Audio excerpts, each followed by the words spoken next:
again. He denies more. That's 3 times, and Jesus is out to give Peter a sermon on the Mount. Jesus, of course, the big hero in yesterday's game, came up in the bottom of the ninth with the Braves down 3-0 and hit a bases-empty grand slam. Fans, we haven't had a miracle like that since we had fishes and loaves night here.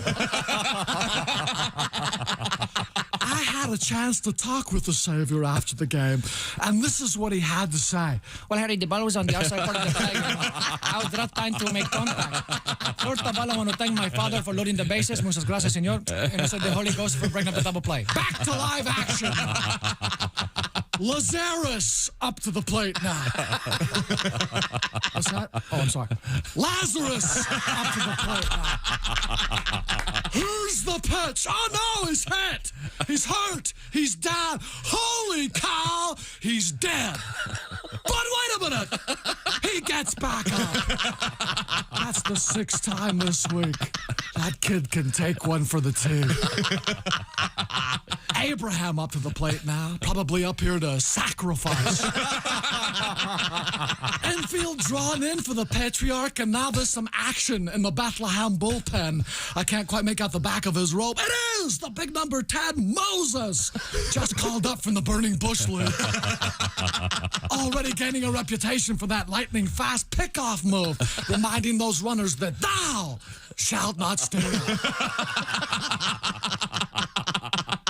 Let's give it over to Steve Stone.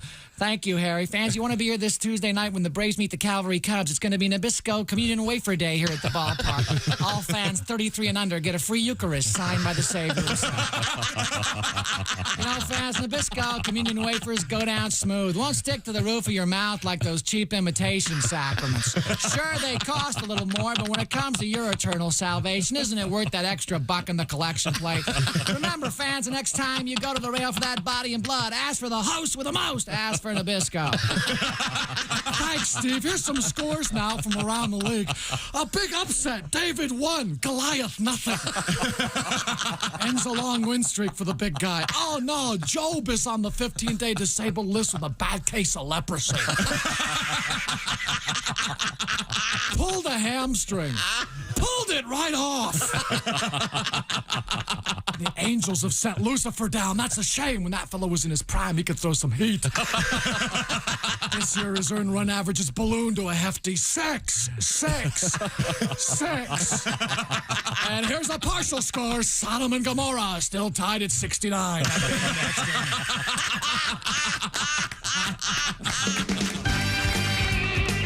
69. Sodom.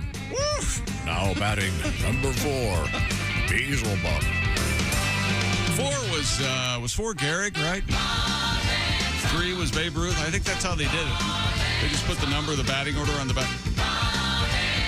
Did I just Did black they have out? to switch jerseys when they changed the order? Oddly enough, yes. That's some rules. Your jersey's kind of loose, babe. You drop a few. Bob and Tom Show. How about you? Hello, Christy. Hi, Chick. Hello, Pat Godwin. Hey, Chick. How you doing, buddy? Pretty Over good. there? How about you? Oh, not bad. Oh, you got your car rocking the Carhartt today. Oh, yeah. See that, Joshy? Look at that. I love it. Yeah, Love it. There's Josh Arnold. Hey. Got our work clothes on. Got our Carhartt. We do have shirts with names on them, though. That's the way Tom likes it. He likes to have people in uniform. Be very handy. Your name again? There's Ace Cosby. That is Chick. Thank you. There's Willie. Did I say hi, Willie? Nailed it, yeah. And here's Tom. Thank you very much. Ta-da. A lot of food talk on the show this week. Yummy. And got a couple of quick letters I wanted to get to, if you don't mind. Ace, I think you'll enjoy this one very much. I have a friend who makes spaghetti, our writer writes. He uses pizza rolls as meatballs.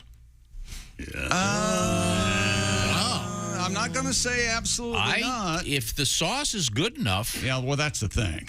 got some nice marinara on that. That's If the sauce is good enough, throw anything in there, you know? no. Obviously, you've got the pasta. It's a lot of pasta, a lot of bread. Yeah, there's a lot of really good tasting things. That's what you got there. That is a pretty. Now, this next one, this is really interesting. Did you see the face Christy was making when we were talking about bread and pasta? sorry. No, I like pasta, Christy, but not all do you have a together. computer over there? I want you to Google flavor, okay?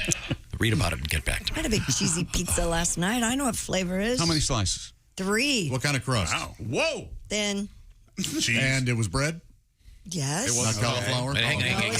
If we're doing It was this, a cheap, it was like a, not cheap. I shouldn't have said that. No, inexpensive. ladies and gentlemen, Christy Lee talks about the fattest thing she's ever done. Frozen or fresh? Frozen. Whoa, this big one.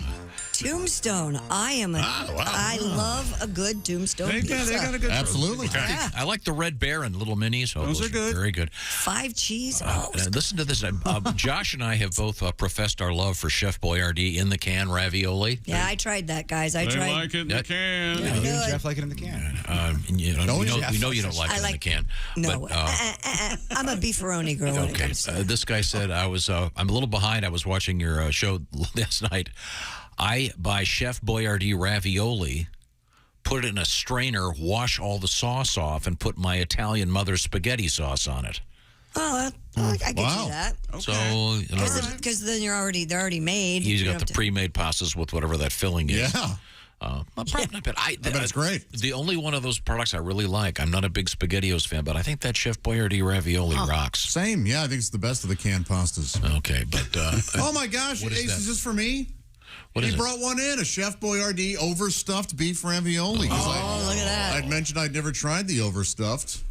Oh, How that's about got it. that? See, that would be good with some marinara. No, what are you reading about the salt content? No, I was looking at the calories, and not bad. I got $5. He Says reads he's labels. got has 6 cases of that at his house. Hey, is this a coupon guy? Are you a label reader when In you're the at the basement. grocery? No, it's too depressing. Yeah, you know- normally I'm not at all. I was just curious. You know how it's going to end, right? I was talking with a friend of mine yesterday who has he drives a large pickup truck, and it has a 35-gallon tank.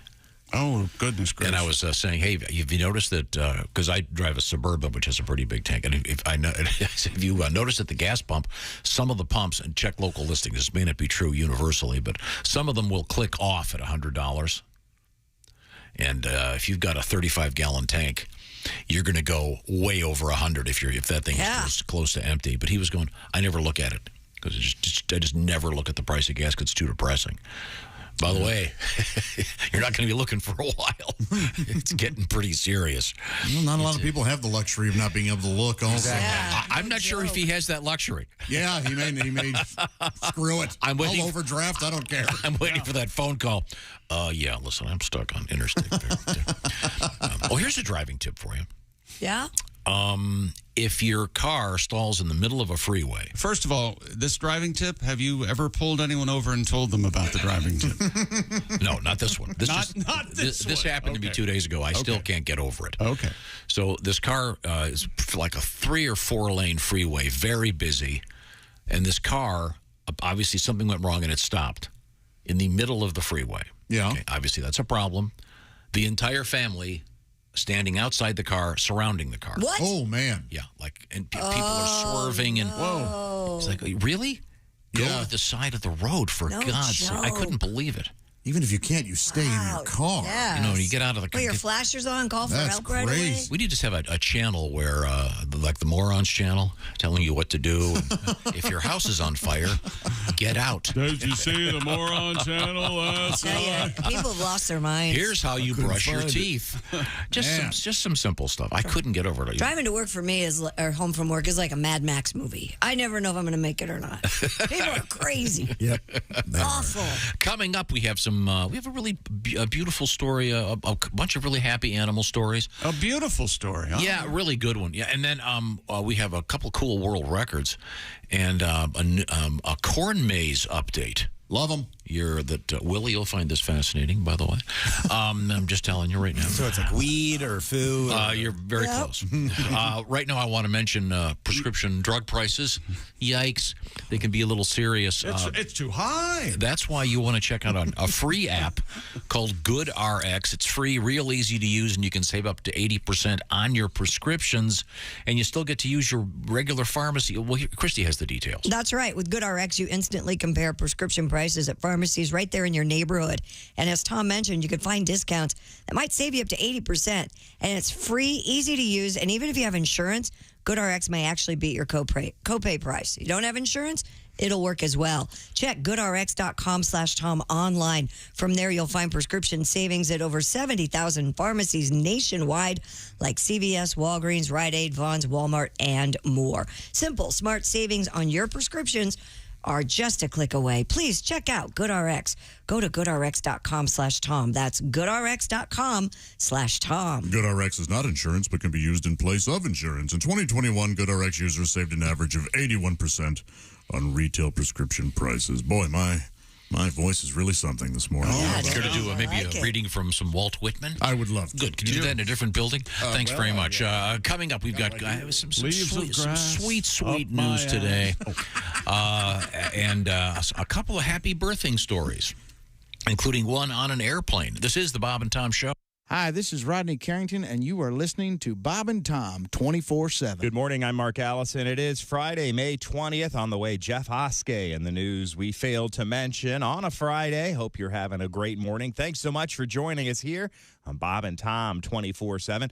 We'll have complete updates for you on where our local comedians, the ones that you hear on the show every day, will be appearing this weekend, but I can't tell you Donnie Baker currently at the Blue Room in Springfield, Missouri. That's right, DonnieBaker.com tonight and Saturday night. The Blue Room in Springfield, Missouri is where you're going to find Donnie Baker.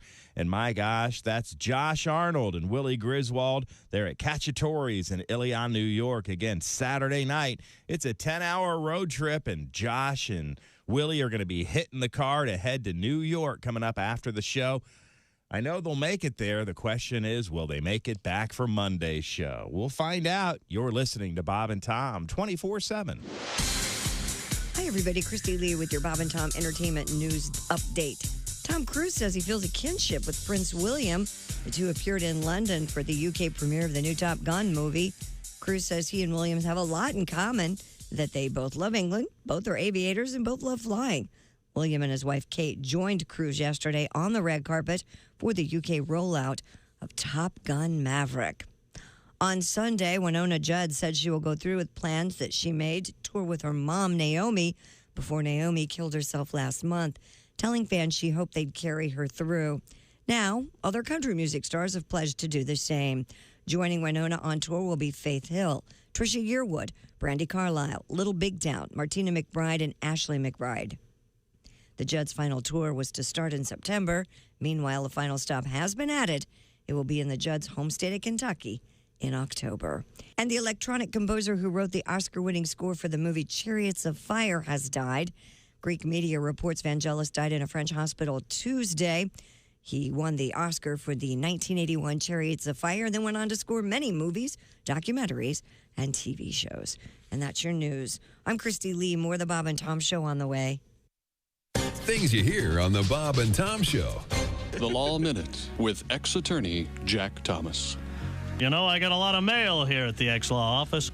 Well, this comes from young Davey Radonovich. He asks, what is the difference between slander and libel?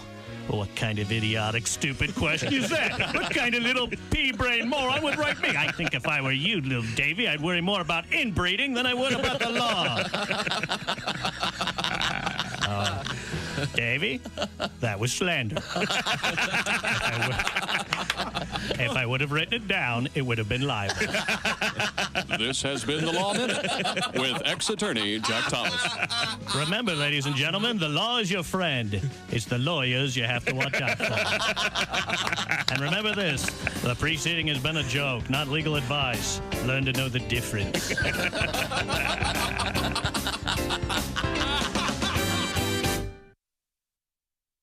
Hey, Shooter, it's Kenny Tarmac. Hey, we just landed. An ORD just got in from TPA through ATL. And hey, guess what else just landed? The Bob and Tom app. I know.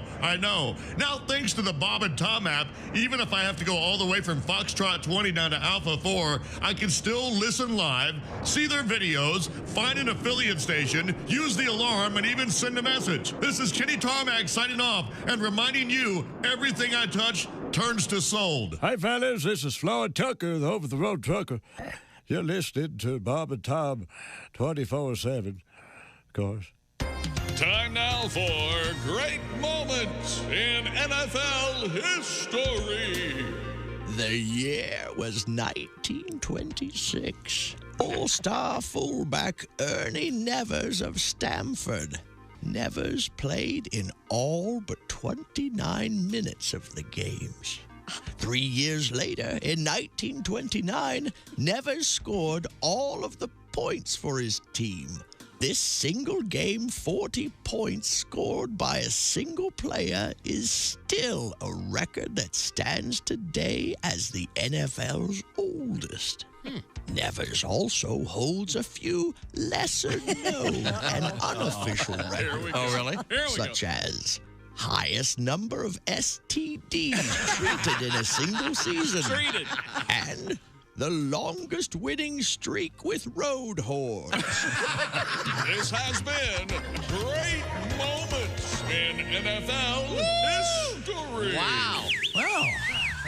Bob and Tom 24/7. When grandfather dies, life will be strange. When grandfather dies, my whole world will change. When grandfather dies, I'll scream and I'll yell, 'cause I'll be rich as hell. And then I figured I didn't need to write anymore. A thought from Paul Gilmartin. Down the elevator shaft they plunged, hurtling towards their death, their faces drawn by Edvard Munch. They smelled the devil's breath. Your tongue, she said at number 3. Let me see its size. He grinned and licked his forehead. She buckled at the thighs. The impact satisfied them both. Police were left some clues. A smiling woman all alone in a stranger's pair of shoes. Hi, this is Kostaki Economopoulos, and you are listening to Bob and Tom. Hey, welcome back to the Bob and Tom Show. How about you? There's Christy Lee at the news desk. Hey, Chick. I like that shirt today. Those are Chick's colors right there. Green and black? Yeah. What you're wearing? Oh, that's gray. Is that gray or green? It's gray. Gray and black. I used to. I have light gray underwear. When I was growing up, one of the radio stations, they had these jingles, and they called themselves Color Radio. And when you're a kid, you think, that there must be something special about this. When you realize it's just some Madison Avenue BS. Sure. Right. There's no such thing as color radio. And then we're dumb enough to be talking about the colors of the shirts that we're wearing. That's right. Back to you. There's Pat Godwin. He's rocking the Carhartt today. There's Josh Arnold. Hi. You got your Carhartt on? No, Dickie's work shirt. Dickie. Okay. Your Dickie and your shirty and your... Oh. What is it? What is it that Dickie do? Your belly? Yeah, your belly sticks out further than your Dickie do. That's right. That's right. You know how to tell a joke, don't you? There's H. Cosby. Oh, it's one of my charms. There's Willie Griswold. You can do that same joke with Booby Doo. A lot of fun. That's right, yeah. What's the setup again on it? I think it was a Foxworthy. I think one it of is. his words that he invented. You know, like innuendo? Yeah. Hey, dude, a bird flew innuendo. You know. Or did you, would you? You didn't bring your truck, did you, would you? Well, now, speaking of jokes. Yeah? Mr. Huffman has written the following. Hi, Huffy. I remember that the joke of the day on Thursday was quite funny. What? However, I could tell from the laughter, I was interrupted with an important call. I don't recall the joke. Okay. Could you refresh my memory? Thank you in advance. This guy's playing a game with you, and I think he's just bet his friends. I bet I can get it and tell it again. Do you remember yesterday's joke of the day? I do not. Must have been a pretty good one. Well, they all merged together. When there's so much good, they all... Oh, I'm racking my brain, too. I can't think of it. I would not be able to tell you. No way. Well, we'll someone will be I'm sure. I remember enjoying it. It wasn't Whole Foods. No, it wasn't the Whole Foods We joke. did that one. Don't say the punchline. You don't identify a joke by its punchline. We'll dig for you, It sir. will come to me. It's not a guy going home with a duck under his arm, is it? No, that was not the one. That was not the one that I was. Here's an email from Daryl, and I don't approve of the way Daryl spells his name. A-R-Y-L. Daryl. I don't like it. That's standard. Yeah. No, it's pretty normal. R-R-E-L. That's Daryl. There's multiple ways. There sure are. And that's a very popular way to spell Daryl. I think Daryl Hammond is a YL guy. Is he a YL guy? Yeah, I think Daryl like Your Daryl. Daryl Strawberry is a YL, right? Well, there you go. Daryl Strawberry. Anyway, this guy says, This is actual. I'm reading this verbatim. Dear Bobbeth and Thomas. Oh, hello. Like a Middle Ages.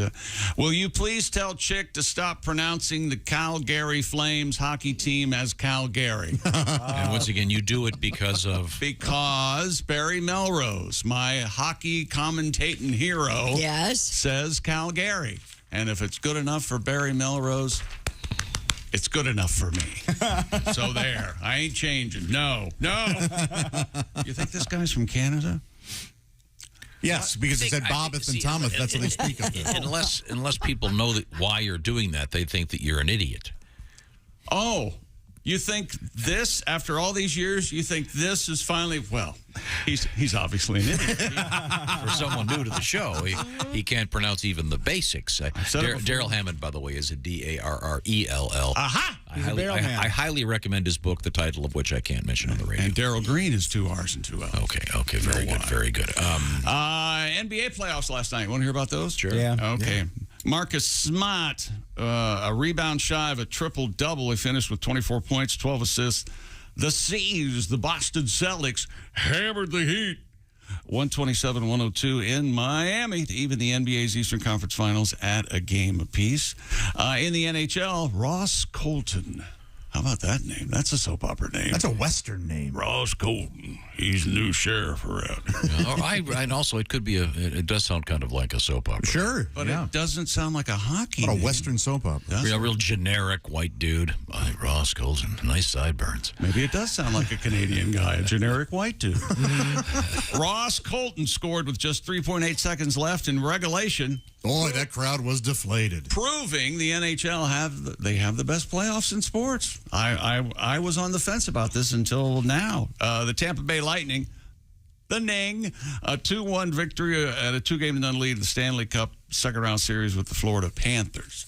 And remember what we say about the Stanley Cup, Tom. What do we say? Stanley, give me that cup. Oh. And guess what? Yeah? Barn. That's right. We only play this when they win. St. Louis Blues. They have also knotted their Stanley Cup second-round series a game each. David Perron scored twice. Or as my mother would say, he scored twice, including a game winner in a 4-1 victory at Colorado. Perron's power play goal put St. Louis ahead 2-0 with 34 seconds remaining in the second period. Sorry, Christy. He also delivered the insurance goal midway through the third period. Gabriel Landeskog. Yes. How Swedish can you get? Netted a power play goal to draw the Lanch within the captain of the Avs. He's the captain? Oh, yeah. The captain of your heart. The captain of the...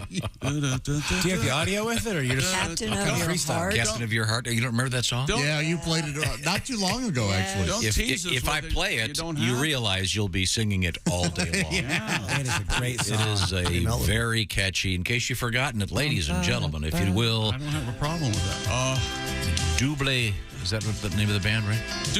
Yeah, it is Double. Yeah. American DJs called them Double. Yep.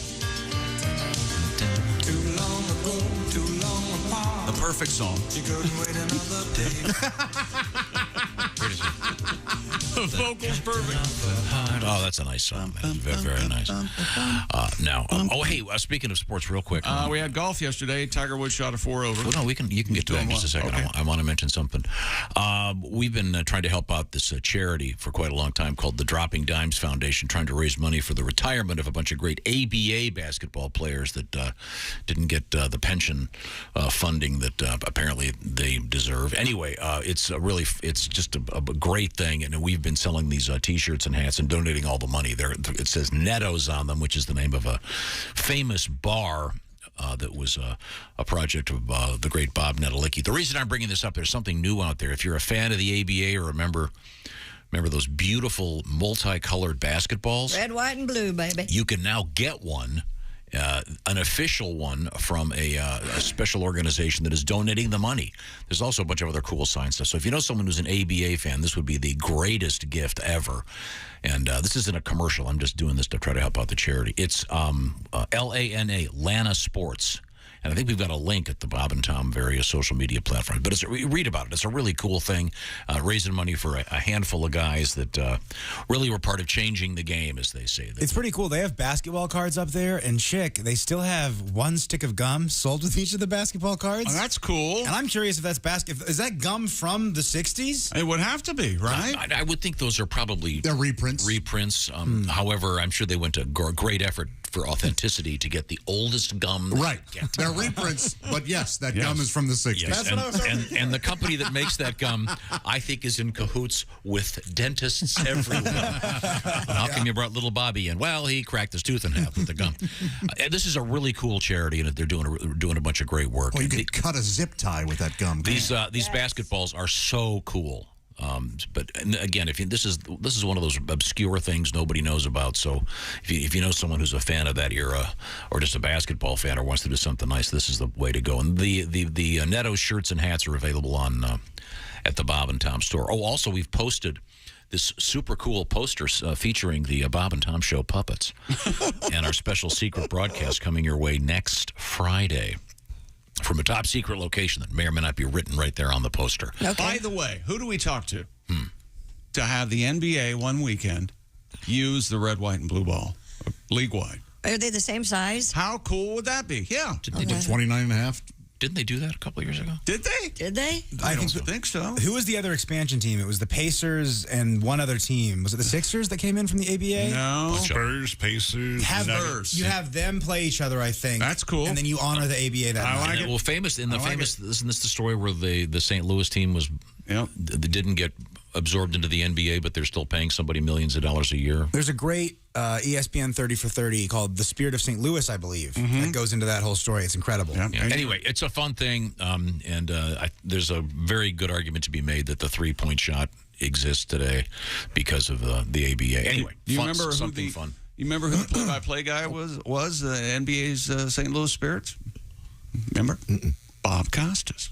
Really? Oh, that's right. Was he 14 at the time? Yeah, pretty young. He was definitely in his 20s. Yeah. Well, it looks like Julius Erving has the ball. See, that's the interesting thing. His voice is just a tick higher, but he sounds as polished AF. I mean, he's so good. He's so good. I'm watching The Last Dance again, and just yesterday it was on, and it was just like, oh my gosh, how smooth can you be? One of the best documentaries ever. He's so good. Ever. He's a sports broadcaster in the movie Cars, whose name is Bob Cutlass. Pretty inspired. It's right up my alley. Yes. Of course, he's a friend of the show. By the way, I don't speak to him, but Bob Costas is a huge fan of this charity that we're talking about. Once again, Lana Sports, LANA, if you're interested in these beautiful ABA basketballs for charity. Great gift for somebody. You remember get it right now for Christmas. You remember the incident why I'm not talking about to Bob Costas? Yeah, it was I at the remember. bowling alley. I don't speak to him. We were all there. We're at the bowling alley, and I went up and I gushed at Bob. I said, I'm a big fan. I always have been. And were you looking up at him? No, I didn't make squatted down. I didn't make a big deal of the fact he's not 5 feet, but I was telling him. He's a little over I was 5 telling feet. him, and I introduced myself and all that, and I said I'd just like to, thank you very much, and he shook my hand. He goes, "Thank you, Chip," and walks away. He knew exactly what he was doing. My contention is he knew exactly what he was doing. They call him White Chocolate Chip. That's right. He knows about this show. White chocolate. He's been on here a bunch of times. Yeah. In any event, once again, some really cool stuff from the ABA era basketball and trying to help out some guys. It is a wonderful charity. Anyway, once again, it's LANA, Atlanta Sports, or just go to the Bob and Tom website. We've got a bunch. Do you of remember stuff. Dr. J's first team in the ABA? Julius Erving? There's a really cool picture of Dr. J wearing a special all-star jacket. Oh, really? That we've posted, I think, on our social media. The Virginia Squires. Remember those guys? Yeah. No. Did you ever read that book when you were at college, Diary of a Virginia Gentleman? No, never read that. Oh, it's great. That's Didn't right. he get up every morning and do exercise? He would get up in the morning, and this is, of course, going way back to the colonial era. Yeah. And he would get up, and he said he would get up and do his dance, which was exercise. And then he would make notations. Last evening I'll quote here, rogered my wife. And then sometimes he'd put, I rogered my wife vigorously. So just very, very dainty. Sure, she loved it. Do you think that was considered sexy talk back then? I'm going to Roger you tonight, honey. Yeah. Oh, dear. Vigorously. I'm not sure the notion of, what's the word I'm looking for? Consensual is that. I'm not so sure that was part of culture at that point. It's kind of, anything there in the diary about feeding the slaves? Anything like that? Yeah. Back then they owned people, Jack. Yeah. Okay. Good way to bring Hey, can I change the subject? Yes. Yeah. You know what we missed yesterday? Was it something dumb day? Yep. Which one? National Roadhouse Day. We missed that. 33 years ago, Roadhouse was released. Do y'all remember Dalton's 3 rules to live by? No. Oh, I don't. No. Never underestimate your opponent. Okay. Take it outside and be nice. Well, and there's more to be nice. Yeah. Be nice until it's time to not be nice. What's that pain quote? Pain don't hurt. Yeah, that's good writing. Hey, fellas, can we get the script done before noon? I want to go get a hamburger. I loved it the first time I said it. Pain don't hurt. Pain don't hurt. I went, oh, my God. Ladies and gentlemen, Patrick Swayze. I want you to be nice until it's time to not be nice. And how'd this happen? Natural causes. Looks like a knife wound. Like I said. I'll give you a local. No, thank you. No. No, thank you. Do you enjoy pain? Pain don't hurt. That is hot. Well, I'll give you a local. No, thank you. Have you seen Roadhouse? I Willie? haven't, and you've mentioned this multiple times on the air. My buddy Mitchell honey. loves Roadhouse too. I'll watch it. We have to have a Roadhouse I've never day. seen it either. What? Looks incredibly stupid. But it's fun. But you know, fun. Sam Elliott's in it. You got a skinny little runt named Dalton. And the great Ben Gazzara. Yeah. Ben Gazzara's the bad guy. Ben Gazzara, of course, starred in the great television show. Anyone? Run for Your Life. It was the story of a guy that knew he only had a certain amount of time to live. Yeah. So he'd have these cool adventures every week. So leave it to you. We all know and love Roadhouse. You take it somewhere where no one's ever heard of it. Ben Gazzara and Run for Your Life, Yes. which of course was a show that was kind of modeled after. With guest stars The Fugitive, Ben Gazzara.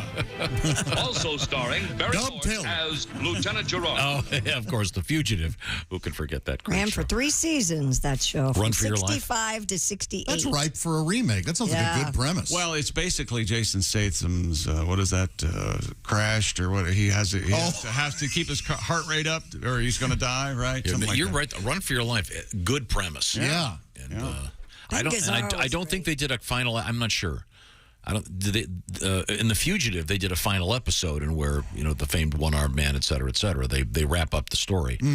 I don't think Run for Your Life had that luxury. I don't remember. I was too little, but maybe somebody out there knows. Do you remember what everybody said to Dalton in Roadhouse when they first see him? You remember this? Oh yeah. I thought you'd be bigger. Because his legend is so huge. He's what, a bouncer? Is that what's going on here? Yeah. Not just a bouncer. The bouncer, Tom. And here we go. It's a job. It's a job. It's nothing personal. I wonder if somebody calls my mama a whore. Is she? Okay. You gotta watch it. Now, see, right there, now I may have to watch it. So, when they wrote that was the day that they had lunch brought over. They spent an extra hour working on the dialogue. Well into the night to come up Is this some sort of competition between bouncers? No, it's a rowdy bar called the Double Deuce. Yeah. Which I also think Tom would like. That happened to me yesterday. Is that right? That's a good I fouled a place about 4 miles from here. Boy. He's getting out of control, and so they need to bring in the bouncer. That's right. Clean things up. Yeah, Dalton. Yep. He's the bouncer. Oh yeah, they move him from another city. From bar to bar. So he was so good at bouncing. Yep. Yes. That towns away, they were talking about And, this guy. and Patrick Swayze was the guy. Oh yeah. And Sam Elliott. And he was quite a small man and a very good dancer. Is that Yes. correct? Oh yeah, very live. In real life. He was very live. Yeah. Yes. Well, he could fight, though. And Sam Elliott actually was his mentor. And the house band is Jeff Healey. Yeah. I'm going to watch this in the car today. Josh, you can listen to the audio. Jeff Healy had a huge hit. Jeff Healy was Angel great. Eyes? Oh, man, I love it. And Jeff Healy worked with Dalton in Dayton, Ohio. Yeah, made all that money with those shoes. Ironic that his hit would be about eyes, though, right? Yeah. That is odd. Yeah, it is odd. How does this chat that we're experiencing keep going south? I know. It's you two guys. Hey, she's helping too, and your damn kid keeps calling. And welcome to, well, that's sad. Well, how did he die? Could we go into some gory details? Did he die? Let's talk food for a second. We've already been talking ravioli. We've been talking spaghetti. Food. How about talking about HelloFresh? HelloFresh is a great way to spice up your life, and especially your food life. How does this work? Well, they've got chefs every week, 50 different weekly options.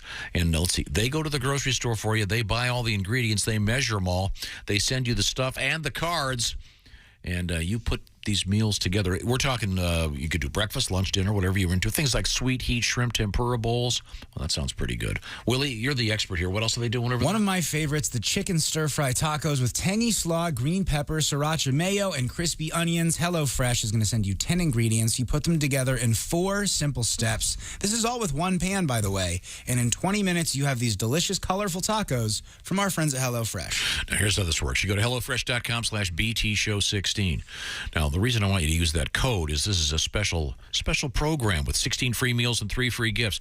HelloFresh, once again, how do I put it? Whatever kind of food you're into. Maybe you want light in the carbs or light in the calories, or maybe you want good old family-friendly comfort food. They've got it. And you decide what you want, and you can change the schedule. It's very easy to do all those things. The code is BTShow16 for those 16 free meals and 3 free gifts. HelloFresh.com/BTShow16. You'll need the code a couple times, so write it down. That code is BTShow16. HelloFresh.com/BTShow16. The one-pan cheesy beef tortilla. I got another love letter about HelloFresh right here. This comes to us from Jeffrey. He goes, my wife cooked burgers on the stovetop last night from HelloFresh cheddar barbecue burgers with sauteed barbecue onions. The results, delicious. That's what we're talking about. Check it out. HelloFresh.com/BTShow16. Coming up, we have more news from the world of sports, world records. We got a fascinating hunk about corn. Do you have any songs about corn, Pat? You might. Oh, good. This is the Bob and Tom Show. Just got to get a hold of us. Call, fax, mail, or email. Get all the contact information you need at bobandtom.com. This is the Bob and Tom Show.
Things you hear on the Bob and Tom Show.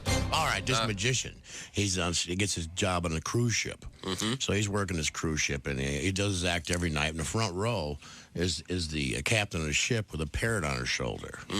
So every night he does his act. Well, by the third night, the parrot starts figuring out this magician's act. So he starts heckling the magician, and it's in his sleeve. It's under his hat. His assistant has it. So that night, they hit an iceberg, and the ship goes down. The magician wakes up floating on a piece of driftwood, and the parrot is sitting on the end of the driftwood, and they stare at each other for 2 days and don't say a word. They just look at each other all mad. Finally, the bird goes, I give. Where's the boat?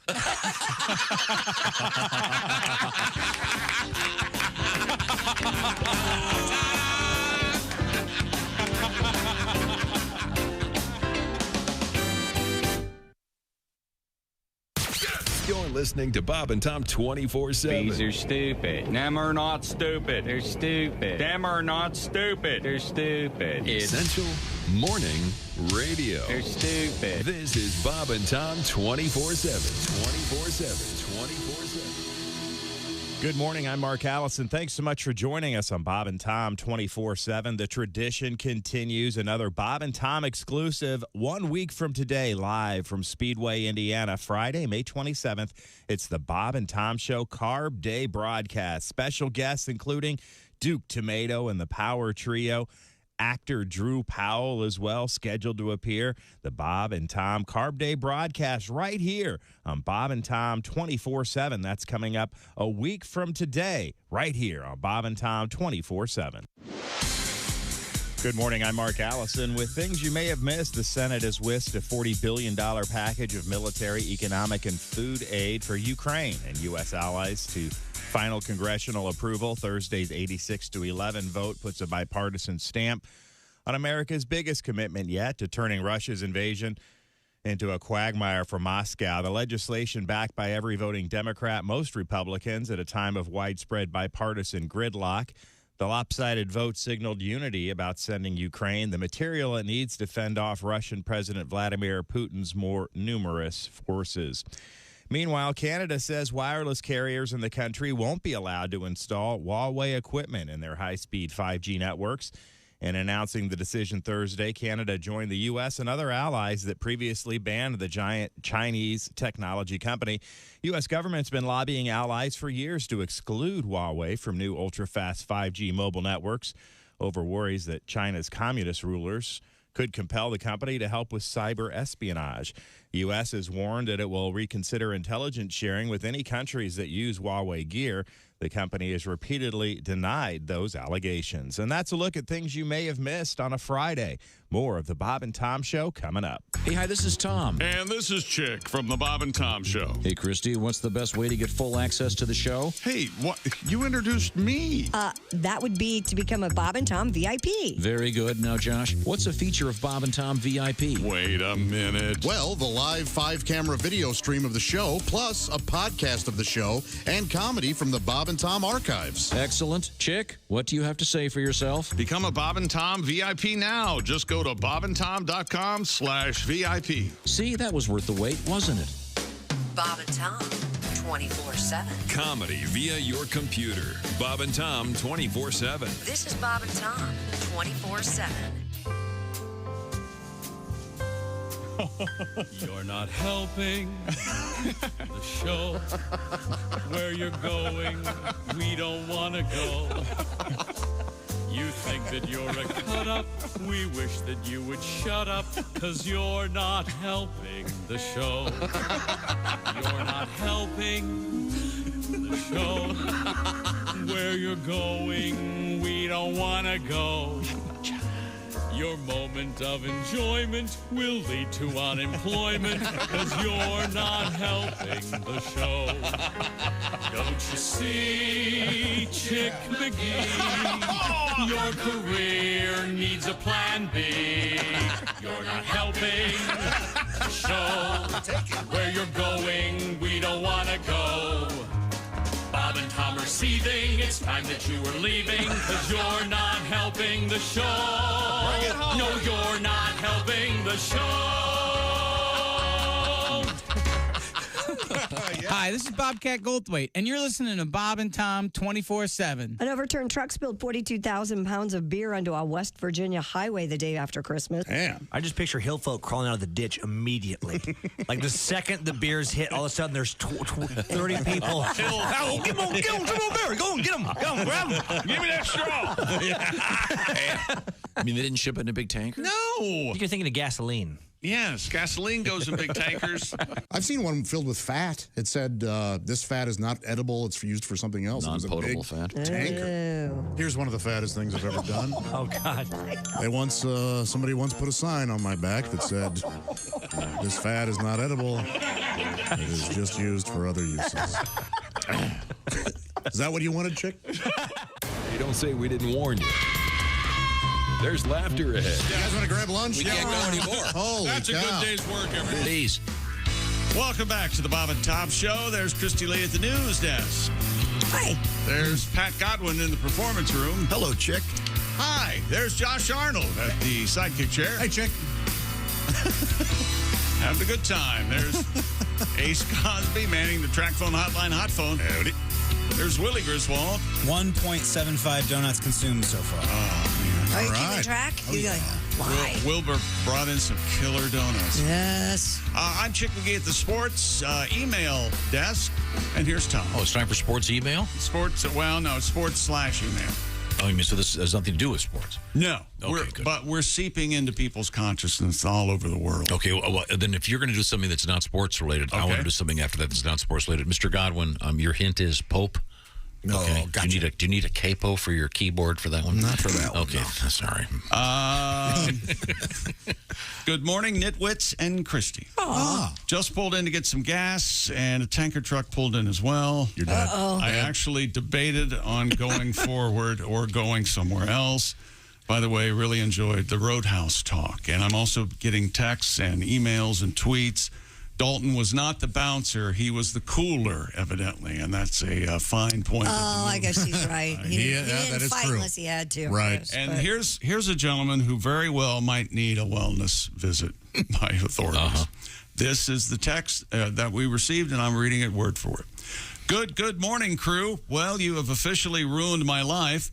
I'm laying in bed and staring at the ceiling, and I wondered, how does Josh get his sin juice all the way up on the ceiling?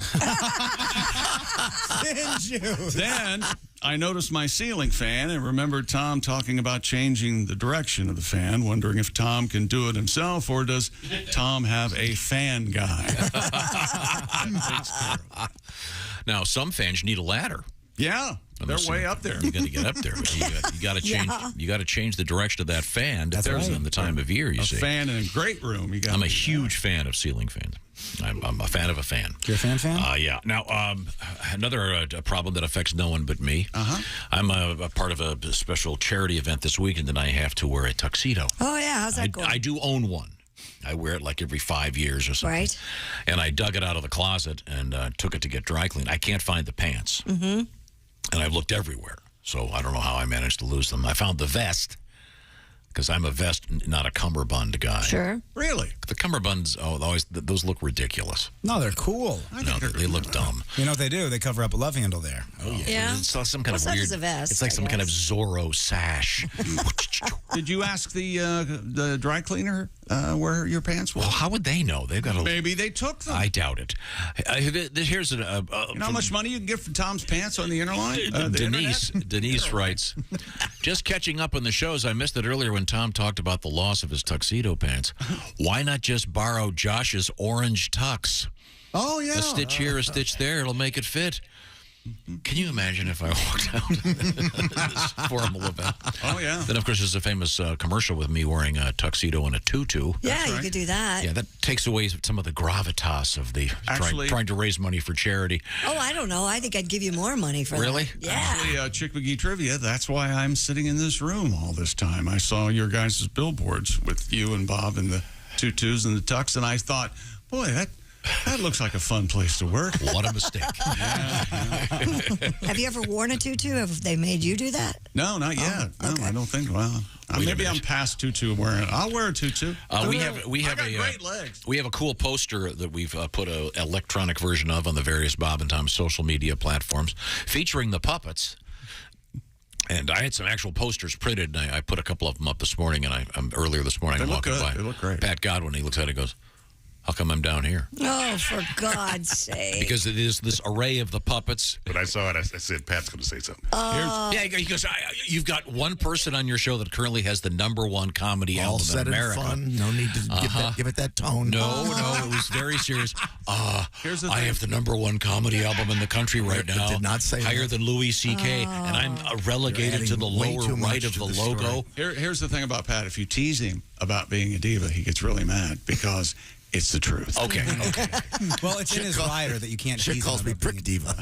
I like that. Yeah, I liked it. In I any like event, that. you can see this. It's a cool poster talking about our special show coming to you from something called Carb Day, as in Carburation Day, as in the Indianapolis 500's 106th running a week from Sunday.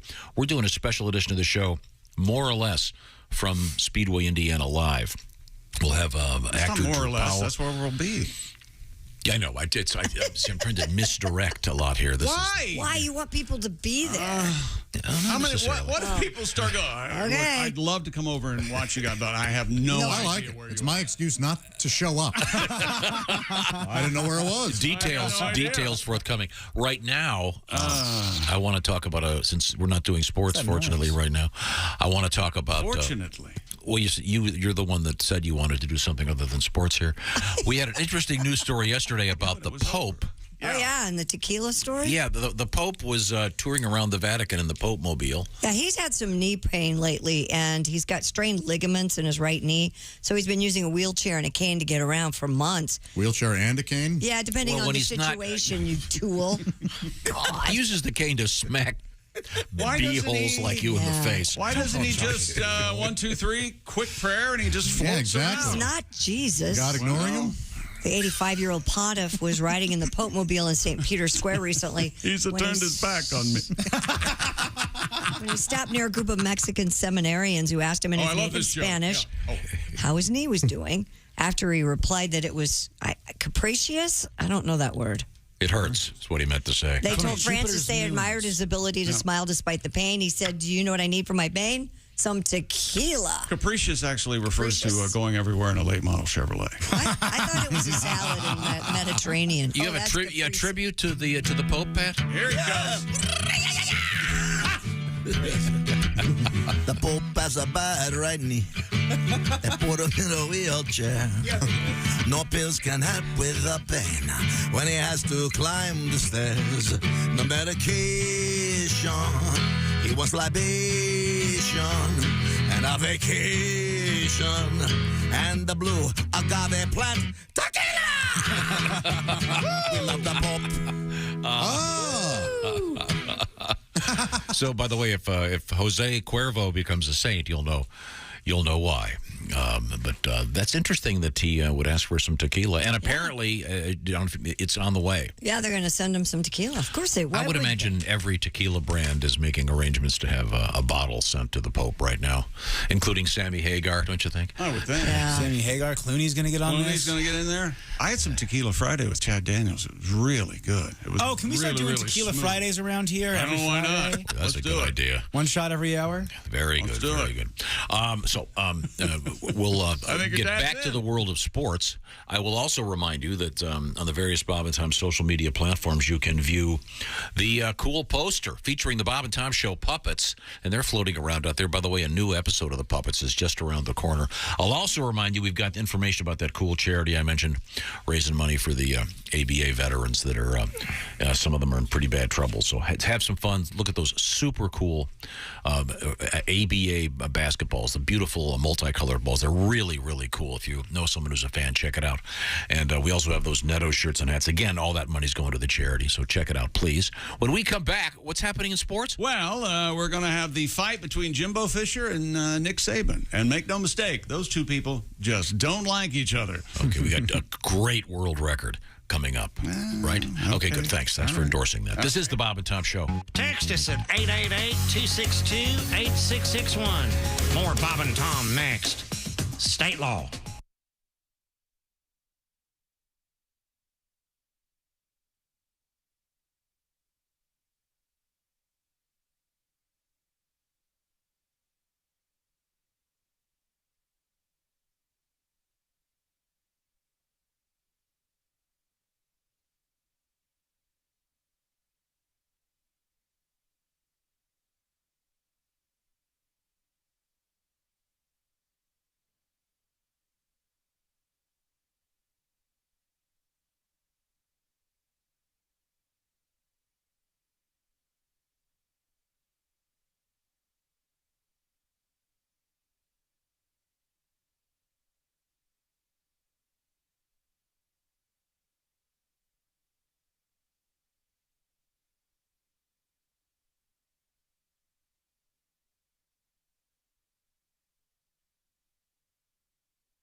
Things you hear on the Bob and Tom Show. Looking to buy a new car, but the looking part is getting old hat? Well, maybe you need to try shopping at Bob Bile Motors. Bob Bile Motors. Just stop into Bob Bile Motors and I'll show you my Take a test drive and I'll also let you see my That's Bob Bile Motors. And hey guys, during Bob Bile's Celebration Bonanza Days, if you buy a car from Bob Bile Motors, I'll not only show you my and my I'll let you in the and after that, you're in the Is that even possible? It is at Bob Bile Motors. Bob Bile Motors. Why the hell shop anywhere else? Somebody get me a towel. Due to pending litigation, Bob Bile Motors is suspending free hunt on Fridays.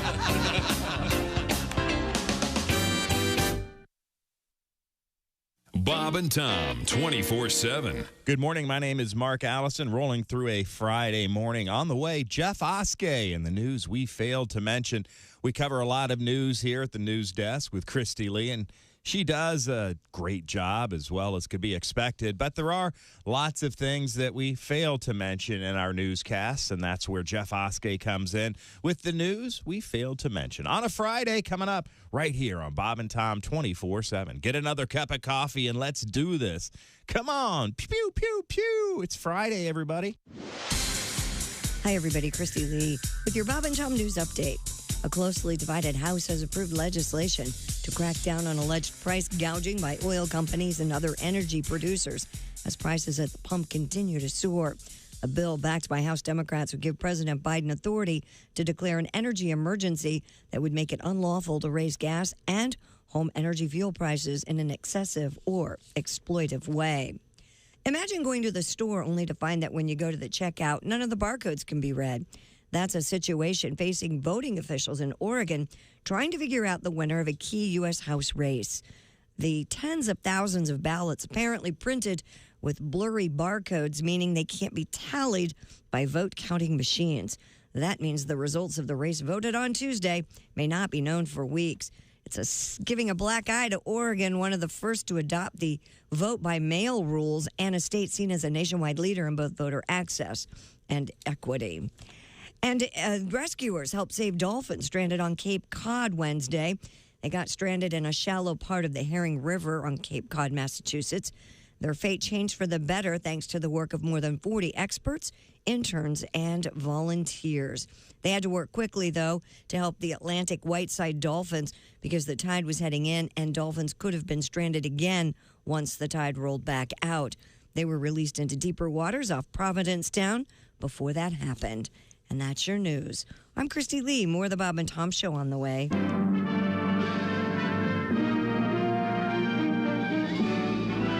Spanning the globe to bring you the constant variety of curvy cleavage on display.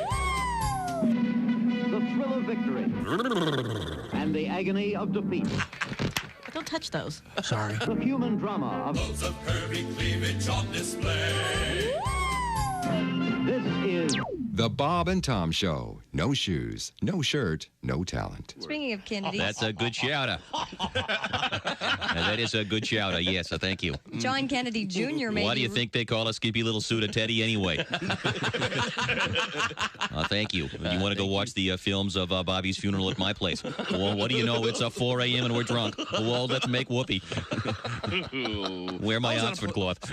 I was on a plane with one of the Kennedys one time. Really? Well, I'm lucky to be. Yeah, it was Ted Kennedy. He was on the plane. And he was in first class. I was in the back, sure. with the degenerates. But what a great name to be born.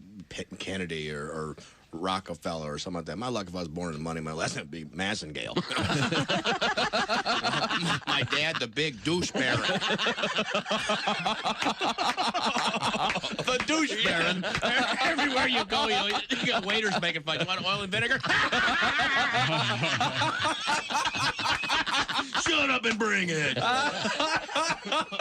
My dad, the big douche baron.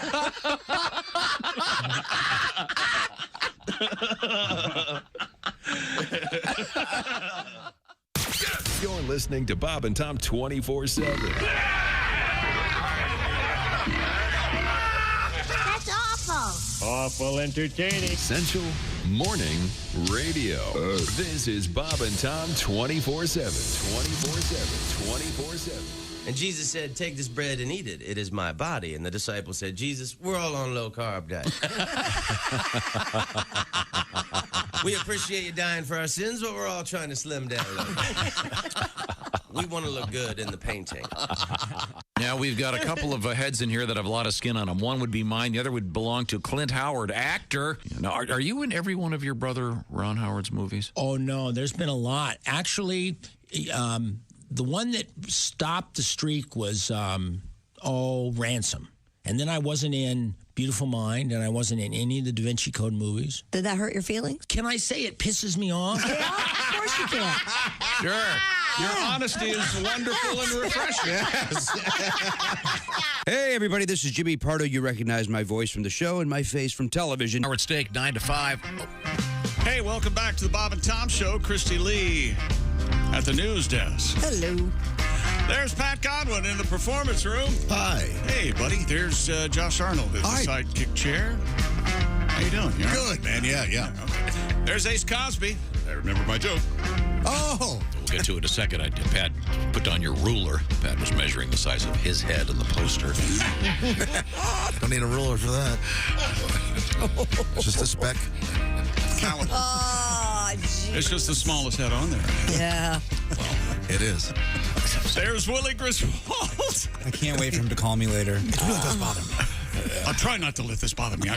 Pat, it's okay. No, I know. I'm being kind of a jerk. Once again, we have a poster out featuring the puppets. It's not our real faces. You can see it. At the Who's it featuring? The puppets. I'll do funny things if you want me to. I'm your puppet. I'll go on record saying I hate this song. So. If you heard the Donny Osmond version, you would be totally the Donny Osmond, I'd have to call 1-800, whatever that suicide line is. Oh, that was my favorite album when I was a kid. Oh, my gosh. That explains a lot. Yeah, now, well, you know what. I do like One Bad Apple by the Osmonds. It doesn't spoil the whole bunch, baby. That song rocks. No, it doesn't. One bad apple don't spoil the whole bunch, baby. Tom, is it the Osmonds who claim they're a little bit country, a little bit rock and roll? Yes. Donnie and Marie. Okay. That is their contention. I'd say a little bit mediocre, a little bit awful. That's a rough one. See, I'm a little younger than you, and so, of course, I can understand why you were an Osmond fan. I'm sure you had some teen band you liked when you were Freddie and the Dreamers? Nope. Now we're talking. Nope. Let me step in here. Okay. You know who our buddy liked? Who? Dino, Desi, and Billy. Oh, there you go. Oh, yeah. Oh, yeah. Tell your baby I'm not the loving kind. And didn't you have a band called... The Other Kind. The Other Kind. Very 60s. Yeah. If I'd known what marijuana was, I probably would have smoked it. I was, 12 years old. No, we have a problem here. We had a letter. Someone had heard Ace Cosby's joke of the day, kind of half heard it yesterday. Mm-hmm. And the phone rang, missed it, but knew it was delightful, judging by the response. Mm-hmm. And we've asked Ace to redo that joke. He couldn't remember what it was. You think you know what it is now? Yeah. Okay. Jeff from our staff, he offered to buy it. So. Okay. He offered to buy it. Of course he did. He's a comedian. What? Jeff will be joining us later on with news we failed to mention. But I right love now, that segment. ladies and gentlemen. Who's that sexy man with a deep voice? Ace Cosby, here he is with his joke of the day. You guys should be proud of me. I conquered my addiction to chocolate and nuts and marshmallows. Yeah. I won't lie. It was a rocky road. Oh, that's right. Yeah, I remember now. Yeah, that was it, all right. It's been a rocky road, Tom. I prefer it when you screw up the setup like that. Makes it that much more delightful. I thought that was fun. Thank you very much, Ace. We were going to dip back into sports. Is that Real correct? Quick, here we go. The rant from a Texas A&M coach now. I don't want to get off on a rant here. was sparked by Nick Saban for about almost a half hour. Jimbo Fisher, the head coach of Texas A&M, threw a news conference together yesterday morning because Nick Saban, in a very public way, went on a panel and had a microphone, a room full of people saying, well, Texas A&M, it's no wonder they beat us last year. They bought every player on their team. They made a deal for name, image, and likeness, and we didn't buy one player. I don't know what's going on over there. Okay. Hence an insult. Mm-hmm. Well, Jimbo Fisher said, about Nick Saban. I'm assuming he never says I'm talking about Nick Saban, but this is what he says. Some people think they're God. Go dig into how God did his deal. We build him up to be the czar of football. Go dig into his past or anybody who's ever coached with him. You can't find out anything you want to find. You can find out anything you want to.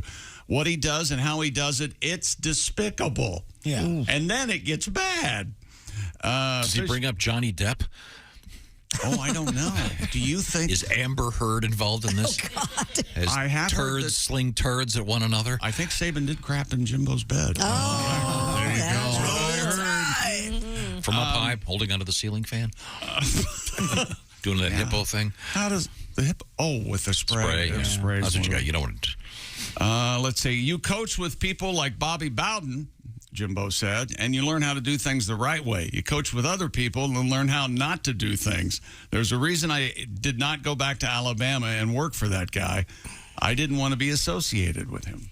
Well. It's gigantic news. So your favorite phrase in sports, these two don't like each other. These two just do not like each other.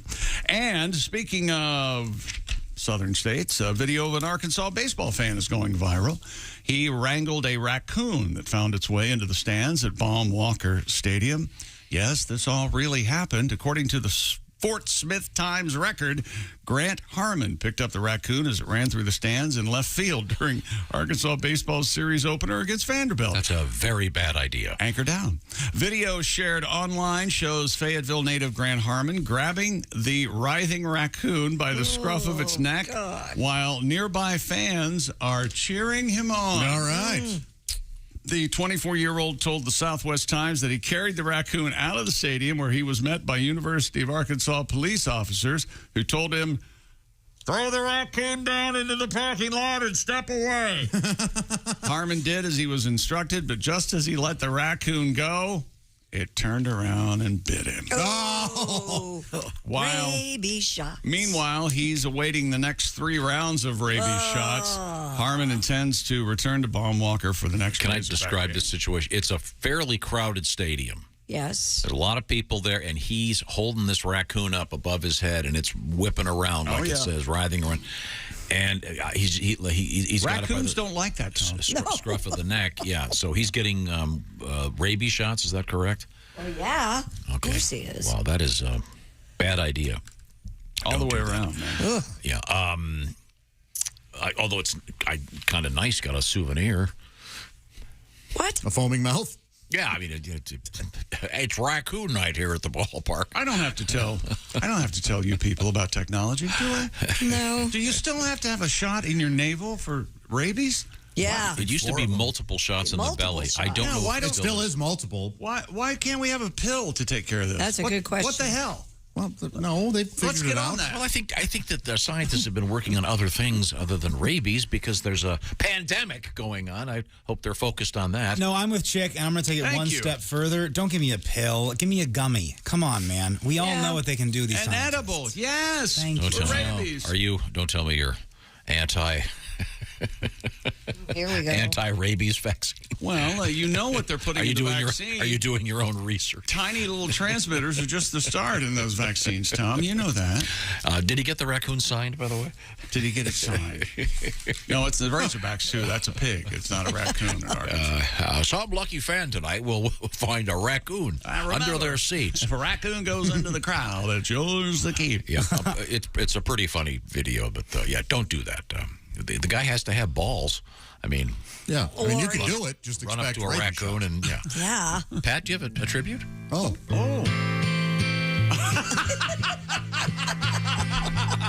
Now, somewhere in the stands of a ballpark in Arkansas, there was a badass raccoon. And one day, this guy grabbed him by the neck. The dude thought, what the heck? Raccoon didn't like that. Said, I'm going to bite that boy. So when they got him outside the park, the raccoon bit him like a hungry shark. Oh, yeah. Badass raccoon will be coming back soon. This time he's bringing his babies. The raccoon will come equipped with sharp teeth and gums, determined to give everyone rabies. And rabies shots, it seems, all will make a man scream. There's a series of them, you gotta get 4. So if you grab a raccoon anytime soon, you're the one that's gonna be sore. Everybody now, come on. Come on, boy.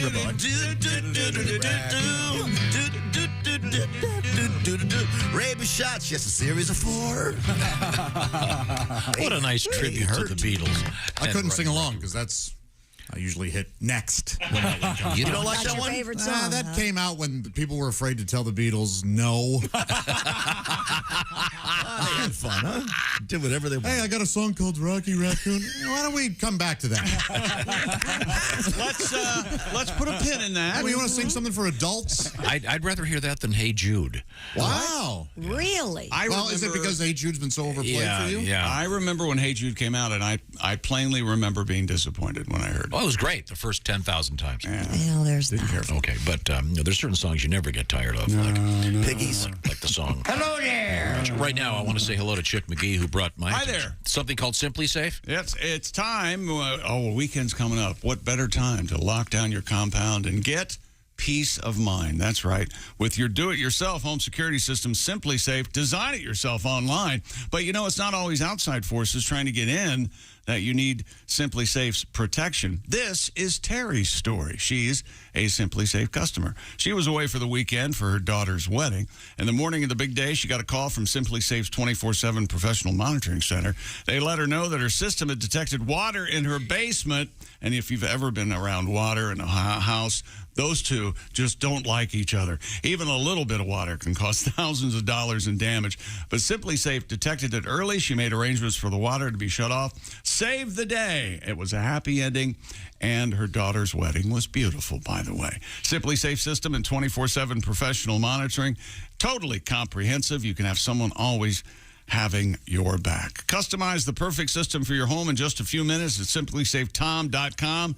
That's where the design part comes in, and then all the equipment arrives in your home, and you install it yourself. 1, 2, 3. And if you go to simplysafetom.com, claim a free indoor security camera plus 20% off with interactive monitoring. That's simplysafetom.com.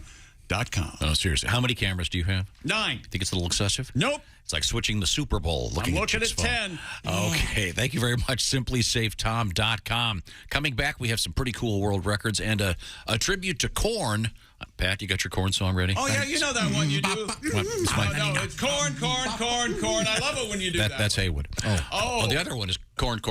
That's Sean Morey. No, that's Pat. There's a new Korn song. We're coming back with it. This is the Bob and Tom Show. All day, all night, all Bob and Tom. This is Bob and Tom 24/7. Hey, I mentioned earlier the Bob and Tom Show Carb Day broadcast coming up a week from today, live from Speedway, Indiana. But if you keep it here on Sunday, a week from Sunday, the Bob and Tom Show Race Day morning. That's right. The tradition continues. Another Bob and Tom 24/7 special live Sunday, May 29th. Mark your calendar from 7 a.m. to 11 a.m. The Bob and Tom Show Indy 500 Race Day morning. That's right. We're going to be broadcasting right here on Bob and Tom 24/7. So even if you can't make it to the greatest spectacle in racing, you certainly can feel like you're there because we will be there.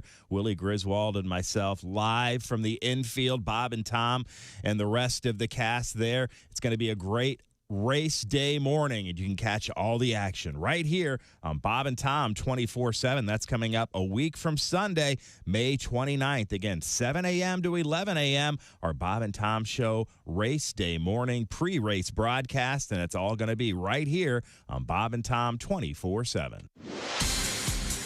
I'm Chick McGee with your Bob and Tom Sports Update. Marcus Smart, a rebound shy of a triple-double, 24 points, 12 assists.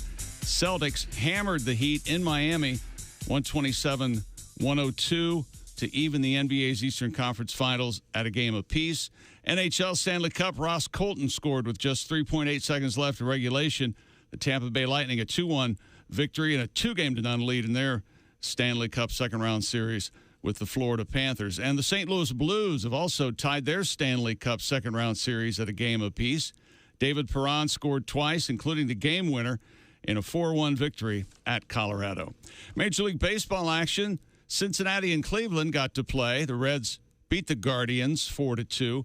American League winners, Baltimore, the White Sox, Boston, and Houston.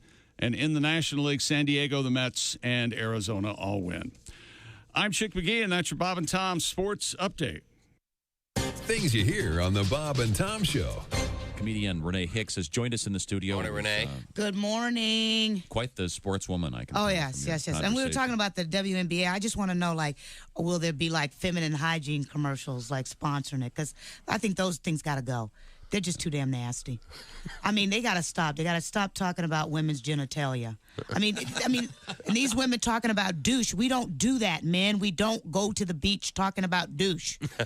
You don't? You know? No, we don't. And see, I never want to see a black woman do that. Mhm. Because you know they would have her just acting crazy, just walking along going, oh, girl, I ain't seen you to... Damn, Shaniqua, is that you stinking like that, girl? Well, you need to douche your nasty ass. There's a whole family of seagulls following your nasty ass. Damn.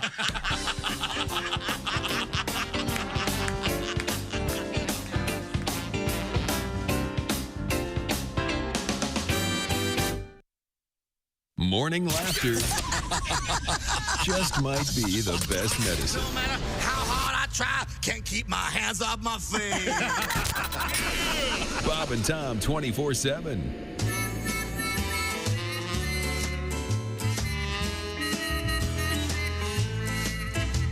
I left work early, drove right home. Didn't know you'd be here. Well, now that you are, there's only one thing I'd like you to do, my dear. Honey, pull up my skirt, undo my blouse, peel off my pantyhose. Baby, take off my bra and my spiked heels. Honey, take off all of my clothes. Take them all off, baby.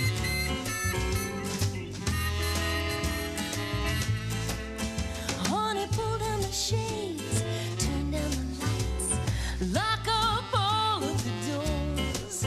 If I catch you wearing my clothes again, honey, I will file for divorce. Bob, that skirt doesn't even go with that blouse. Now put on this apron and go do the dishes. Bob and Tom 24/7. You have the distinction of looking like a 19-year-old Brian Dunkelman. Thank you. No, Thank he you doesn't very look much. anything like I think. He doesn't look like Dunkelman. Yeah, he does. No, he Yes, doesn't. he does. We all agree. No, he looks like a young... I get the what's his name, the lead singer of Green Day sometimes. Oh, yeah, that's good. Billy Yeah. Joe. That out. Billy Joe, yeah. That's good. Billy Joe. Yeah. The Yeah, ladies sure. like Billy Joe. Uh-huh. Yeah. I also look kind of like a hobbit, which is not as sexy as being a rock and roll guy. Hobbit. You're a tall hobbit. Well, it's because of the hair on his feet. It is. It's large feet. I love eating bread and Yeah. No, I mean, questing. I'm not trying to be mean here. You look like you're 19 at the most. That's I'm just shy of 30, and it's like I don't have a lot of You're like I can't grow a kidding me. beard or anything You're like that. almost 30? I'm almost 30. I know. I've got as much testosterone as an 8-year-old Dutch girl. Can't even. Would anyone like some chocolates? Yeah, chocolate. That's me. You must get carded like all the time. Yeah. What's that? You get carded? Yeah. It's incessant. I get nonstop, and you just have to kind of go. That's all right. Are the stars out tonight? I don't care if it's cloudy or bright, 'cause I'm blind. Jeez. Hi, this is Augie Smith. Welcome back to the Bob and Tom Show. At the news desk, it's Christy Lee. Hey, chick. In the performance room, it's Pat Godwin. Hello, chick. At the sidekick chair, Josh Arnold. Hi. Hi, buddy. Ace Cosby. Hey. He's manning the track phone hotline hot phone. There's Willie Griswold. Hey. I'm Chick McGee at the sports desk. Got a couple of world records coming your way, and here's Tom. A couple things going on here behind the scenes. What's that? I'm leaving early. Oh, good. I mean, You are? sorry. Oh, good. Yeah. He meant good for you. You get to go enjoy something. No, I Build them up, then tear them down, Tom. No, she's leaving early for a good reason. Yes.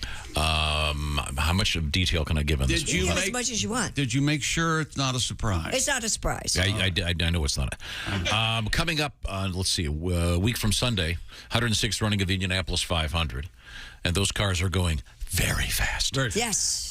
Over 200 miles an hour. And the qualifications this week, sure to watch them on NBC. But we're going to be doing a special edition of this show from Speedway, Indiana, coming up next Friday.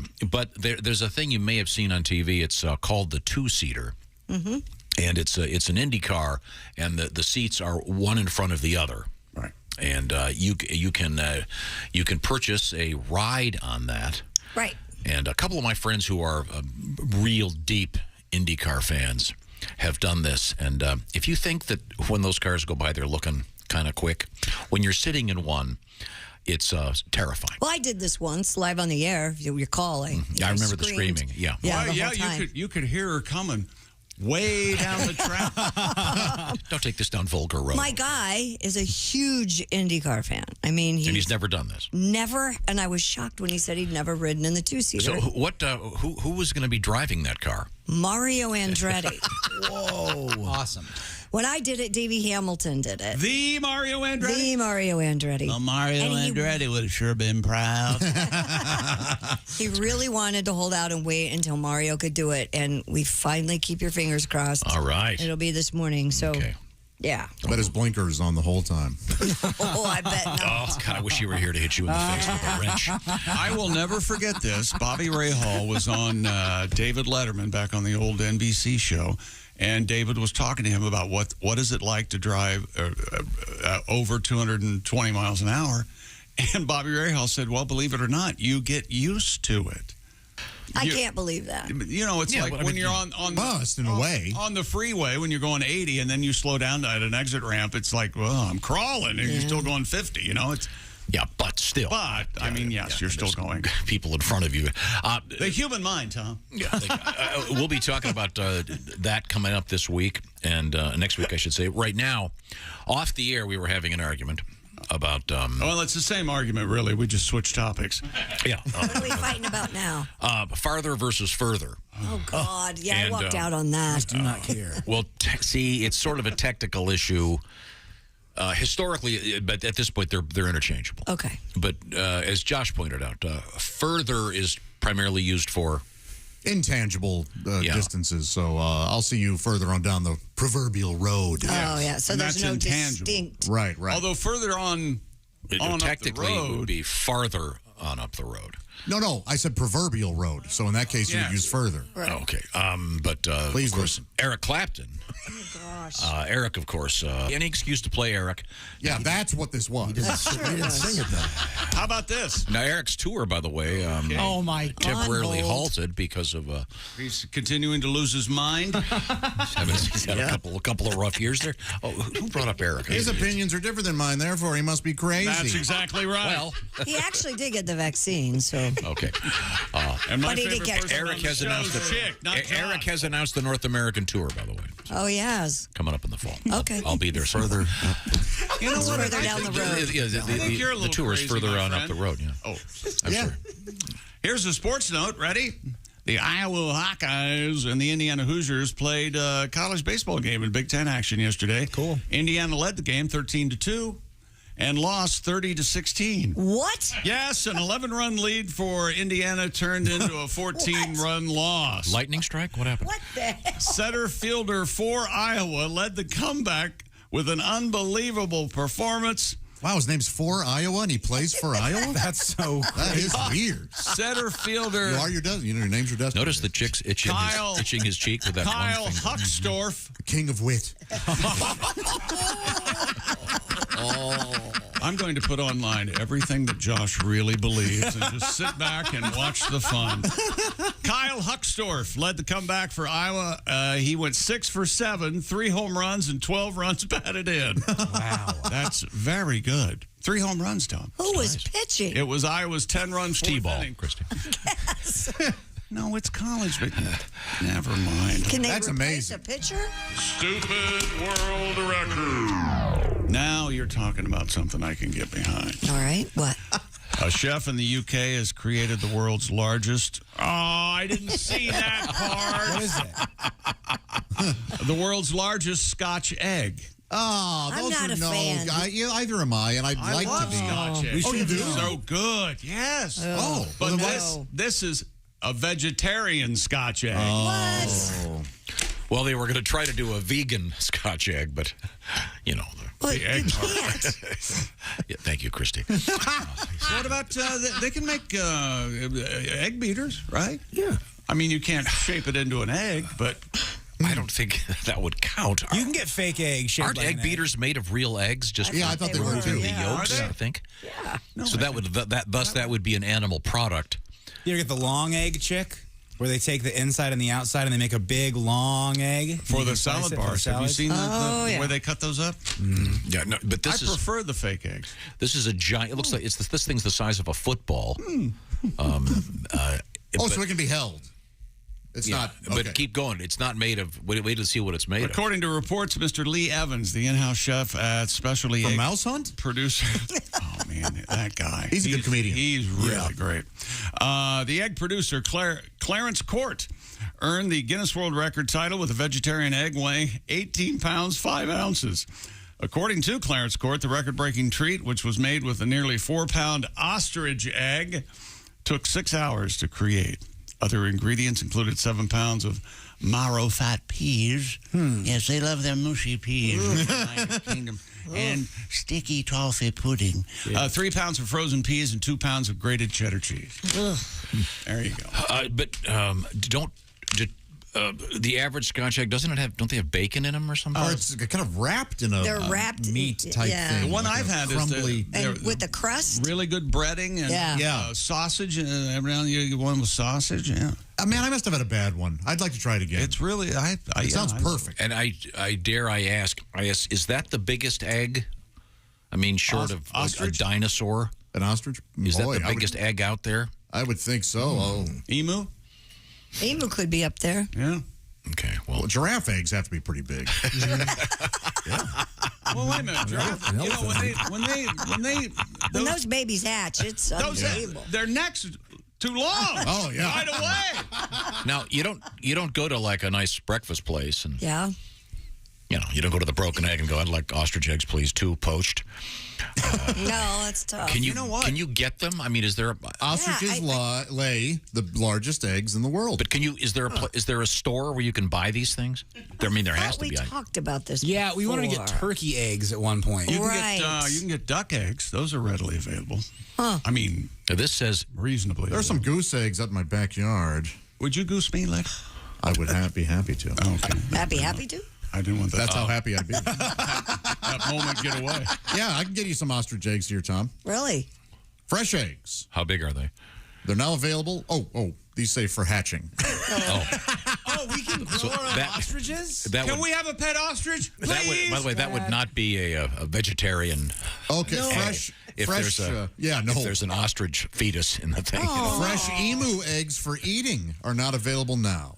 They'll start November. November. Yeah. That's when the egg season starts. Oh, okay. Ostrich eggs for eating are not sold by weight. They're just sold by the egg. Emu eggs, they only lay eggs 1 month out of the year. 250 a dozen. Okay. No, it's just September when they lay their eggs. 250 a dozen? I thought a dozen was 12. Okay. Oh, $250. Okay. Want me to buy you some Would for you your... eat an ostrich egg? I don't know. Have you ever had a duck egg? No. They're really good. Are they? They're very, very rich. $250, that's a good price to egg Tom's house with ostrich eggs, isn't it? These are from birds that can outrun a car. So they're probably not every car. Is there? Well, maybe there's a restaurant that serves them. I'm sure we'll find out. In the meantime, I want to go from, if we could, do you mind going into the world of corn? Corn? Because, that's not the next story I have. I know, but I wanted Pat to do this song. All right, sir. Do you want us to do a preview of that, or do you have the corn? I have it. No, let's go. Beloved corn maze in Illinois is switching to hemp this fall. Hippies. Fox 2 now reports that the Great Godfrey Corn Maze will be using sun Hemp for its maize for the first time since the 7-acre maize opened in 1999. What's the place called? It's called the Great Godfrey Corn Maze. Godfrey. Yes. I have a confession. I am scared, terrified of mazes. Oh, I didn't know that. I don't like them. I don't like them I'm either. scared. I don't like them either. I can't. I always think I can't not think I can't get out of here. Right. The ones that you walk into, or even the ones like on the kids menu for the fun part? Any Fair question.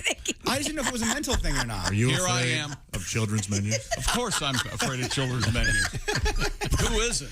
I want an adult portion. Have you ever gone somewhere and tried to get a children's meal and then they not give it to you because you're an adult? You ever try that? No. Just go through the drive-thru. They don't know. The point is... I do it all the time. I was ordering on a place on DoorDash, and they had a kids menu, and there was an option. If you're not ordering for a kid, click this button. It'll be $6 more. Who's going to do that? Who's going to be that honest? Honest people will. Oh, get out of here. Good, pure people. Chris Logan, director for the Godfrey Parks and Recreation Department, said that sun hemp is easier and cheaper to grow than corn. Oh. Crews will begin preparations over the next few weeks. The village intends to open the maze near the end of September. Why not? Huh? Under proper soil conditions and adequate rainfall, sun hemp can stretch up to 12 feet tall. Yeah, I'd be terrified. That would be terrifying. I do. I usually do one every year. A corn maze, yeah. I'd like to try this hemp maze, though. Now, here's another thing. If you, depending on what type of hemp it is, you can turn any grocery store into a maze. If you smoke enough of it. How do I get out of here, man? If you got really good hemp, yeah, you can get lost anywhere. This room's cold, sir. You're in the freezer. In the beer cooler. Hey, man, let's come out of there. I just saw Jerry Garcia in aisle 4. Sir, you can't smoke the maze, please. But that reminded me, and by the way, best of luck to the Great Godfrey Corn Maze. Sure. Sounds like a great place. Terrifying. Yeah, I wouldn't do it. I wouldn't do it either. That reminded me of this great story that came out in the early days of the pandemic. Is this the damn corn stuck in the middle of the sidewalk? Hey, shut it up. South Dakota City mourns urban corn stalk's brief life. I'm behind you 100%, Tom. This is the story about a corn stalk that grew through a crack in Sioux Falls. Yeah, it is. On a city sidewalk. And according to the Argus Leader, the stalk was so popular it had its own Twitter account. Neat. Because those not anybody can just do that. Those are so hard to make. Well, so long as it had certain political leanings, it could be. Whether you're an anti-vaxxer or anti-people. Yeah, I heard that the 57th Street corn got pulled from Twitter. Let's just say if this corn was in a corn maze, it always turned left, okay? Someone had ripped the corn stalk away, but they recovered it and they revived the plant. Wait a minute, I didn't know that. Did someone deface it? Yes. I missed that whole part. The mayor, along with a real estate guy named Chad Thiessen, I believe it was. Oh, that's very good. Revived the plant, and I don't know whatever happened to it. But he was a nice guy. There were T-shirts and all kinds of stuff. Yeah, he was nice on the air with us. So, but I remember, Pat, that you had a totally original song about the story, the history of this corn stalk. What was it again? All right. Yeah. Come on. I was corn in a small town, growing in a sidewalk of a small town. Came off the concrete of a small town, a symbol of resiliency. Corn just can't be bested. Most part of me can't be digested. Your turds are corn infested. Think about that before you eat me. I might grow up to be hot cream corn. I could father a son and be popcorn. I might be fielder sweet. Corn can't be beat. I am king in the land of the free. Hard concrete can't bury me. Small town corn. Small. Ran out of ideas here. Yeah. It's a small town corn. All right, fellas. Looks so good's next. Very good. My only requirement with Godwin on that song was don't rhyme anything with shuck. Yeah. It's probably understandable. We have a little more corn in the news. coming up a little bit later on. This just in, you can get at the magical place located just outside of Cincinnati, I guess, or I'm not sure where it is, Jungle Gym. Yeah. Jungle Gym, sure. You can get ostrich eggs. Famous place. Okay. They are readily available. No kidding. How about that? There you go. Big omelet. I mean, I wonder how do you cook them? I mean, well, just like regular. Big frying pan. One at a time. All is forgiven, Christy. Big pan. You can leave right now. Big frying pan. Big pan of butter. You know something? I'd argue with if I could. You're exactly right. Let me ask you, you ever cook for a giant? Of course you have. There you go. That's what you have to do. Tom, I saw one of your favorite foods now available in the freezer section, Mexican street corn. Oh, yeah. I bet it's pretty good. That's great. Little elote for that ass. Yeah, I was in Austin, Texas, and I was talking to someone who said the best meal I'd had in the last year was from a street on a food truck. Those food trucks in Austin, Texas. They're the best in the world. God, that was good. And Mexican street corn on the health meter. It's right there in the blackened area where it says, eat a lot of this and die. I think they somehow infuse it with extra butter. Sure. Highly recommend it. It may be why my heart gave out. I know there's nothing inherently offensive about it, but when you say Mexican street corn, I got to tense up a little bit. Does anybody else just feel a little awkward? That's what it's called. I know, but I don't think you can say it. I don't Snowflake nervous? What do you mean I can't say it? What is wrong with it? I mean, everyone is so politically you correct. You just hit it with a weird tone. I don't know it was a Mexican food. What's the matter? Street What's the matter? Truck. Waspy? Are you scared? How am I supposed to order it? It was very colorful food from a country that's... No, this is going to end up being worse. This is much worse. So much worse. Keep colorful out of it. No, it was delicious. I applaud our Mexican and Mexican-American friends for the delightful cuisine that they present to us. I should have been more thoughtful and picked it up for you, and you could have tried it at home. Next time I see it, I'll do it. Okay, very good. Yeah. I highly recommend it. You can have it every day. And the people who also bring us tequila. So thank you very much. Okay, now we are getting into that territory. The people. And also understand they love to party. We're in such trouble. Have you not been to a birthday party at a piñata? Aren't they the best? I don't think I have ever been. Isn't the piñata a better idea than a birthday cake? Yes, but I don't think I've... I've never been at a birthday party where there has been a piñata. How about a You haven't? piñata full of birthday cake, Josh? Yes. Lie down underneath it. Get showered with frosting. Okay, I'm just trying to be nice.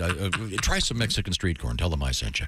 When we come back, we have another world record. Is that correct? Yes, sir. And a great police chase story that will make you happy when you hear what happened at the end.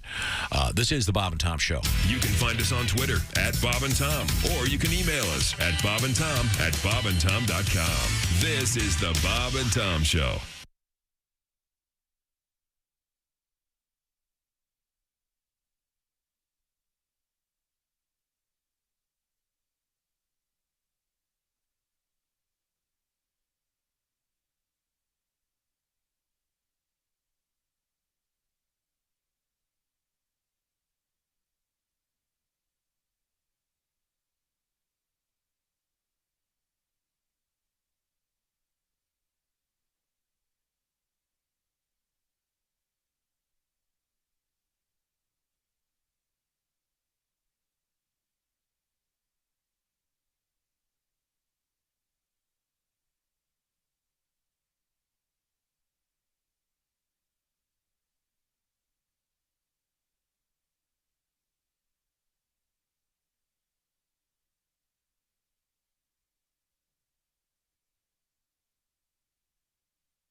Things you hear on the Bob and Tom Show.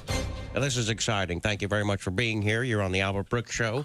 And what is it you do for a living? I do radio, actually. Really? Yes. You do radio? Yes. That's incredible. So that's exciting. All right, we'll be right back. Come on! You do radio. This was a television show. Nobody cares. Help me out. You go back to your table. You have a life. My career's in the toilet. And then big smiles. Welcome back. We were kidding off the air. She's a killer, this one. So you were telling me before that you do radio. Yes. That's exciting. What do you do actually in radio? I do news. You do news? Yes. Really? I'm a news reader. You are a news Yes. reader. I didn't know. That's Yes. great. We'll be right back. Come on! You read the news.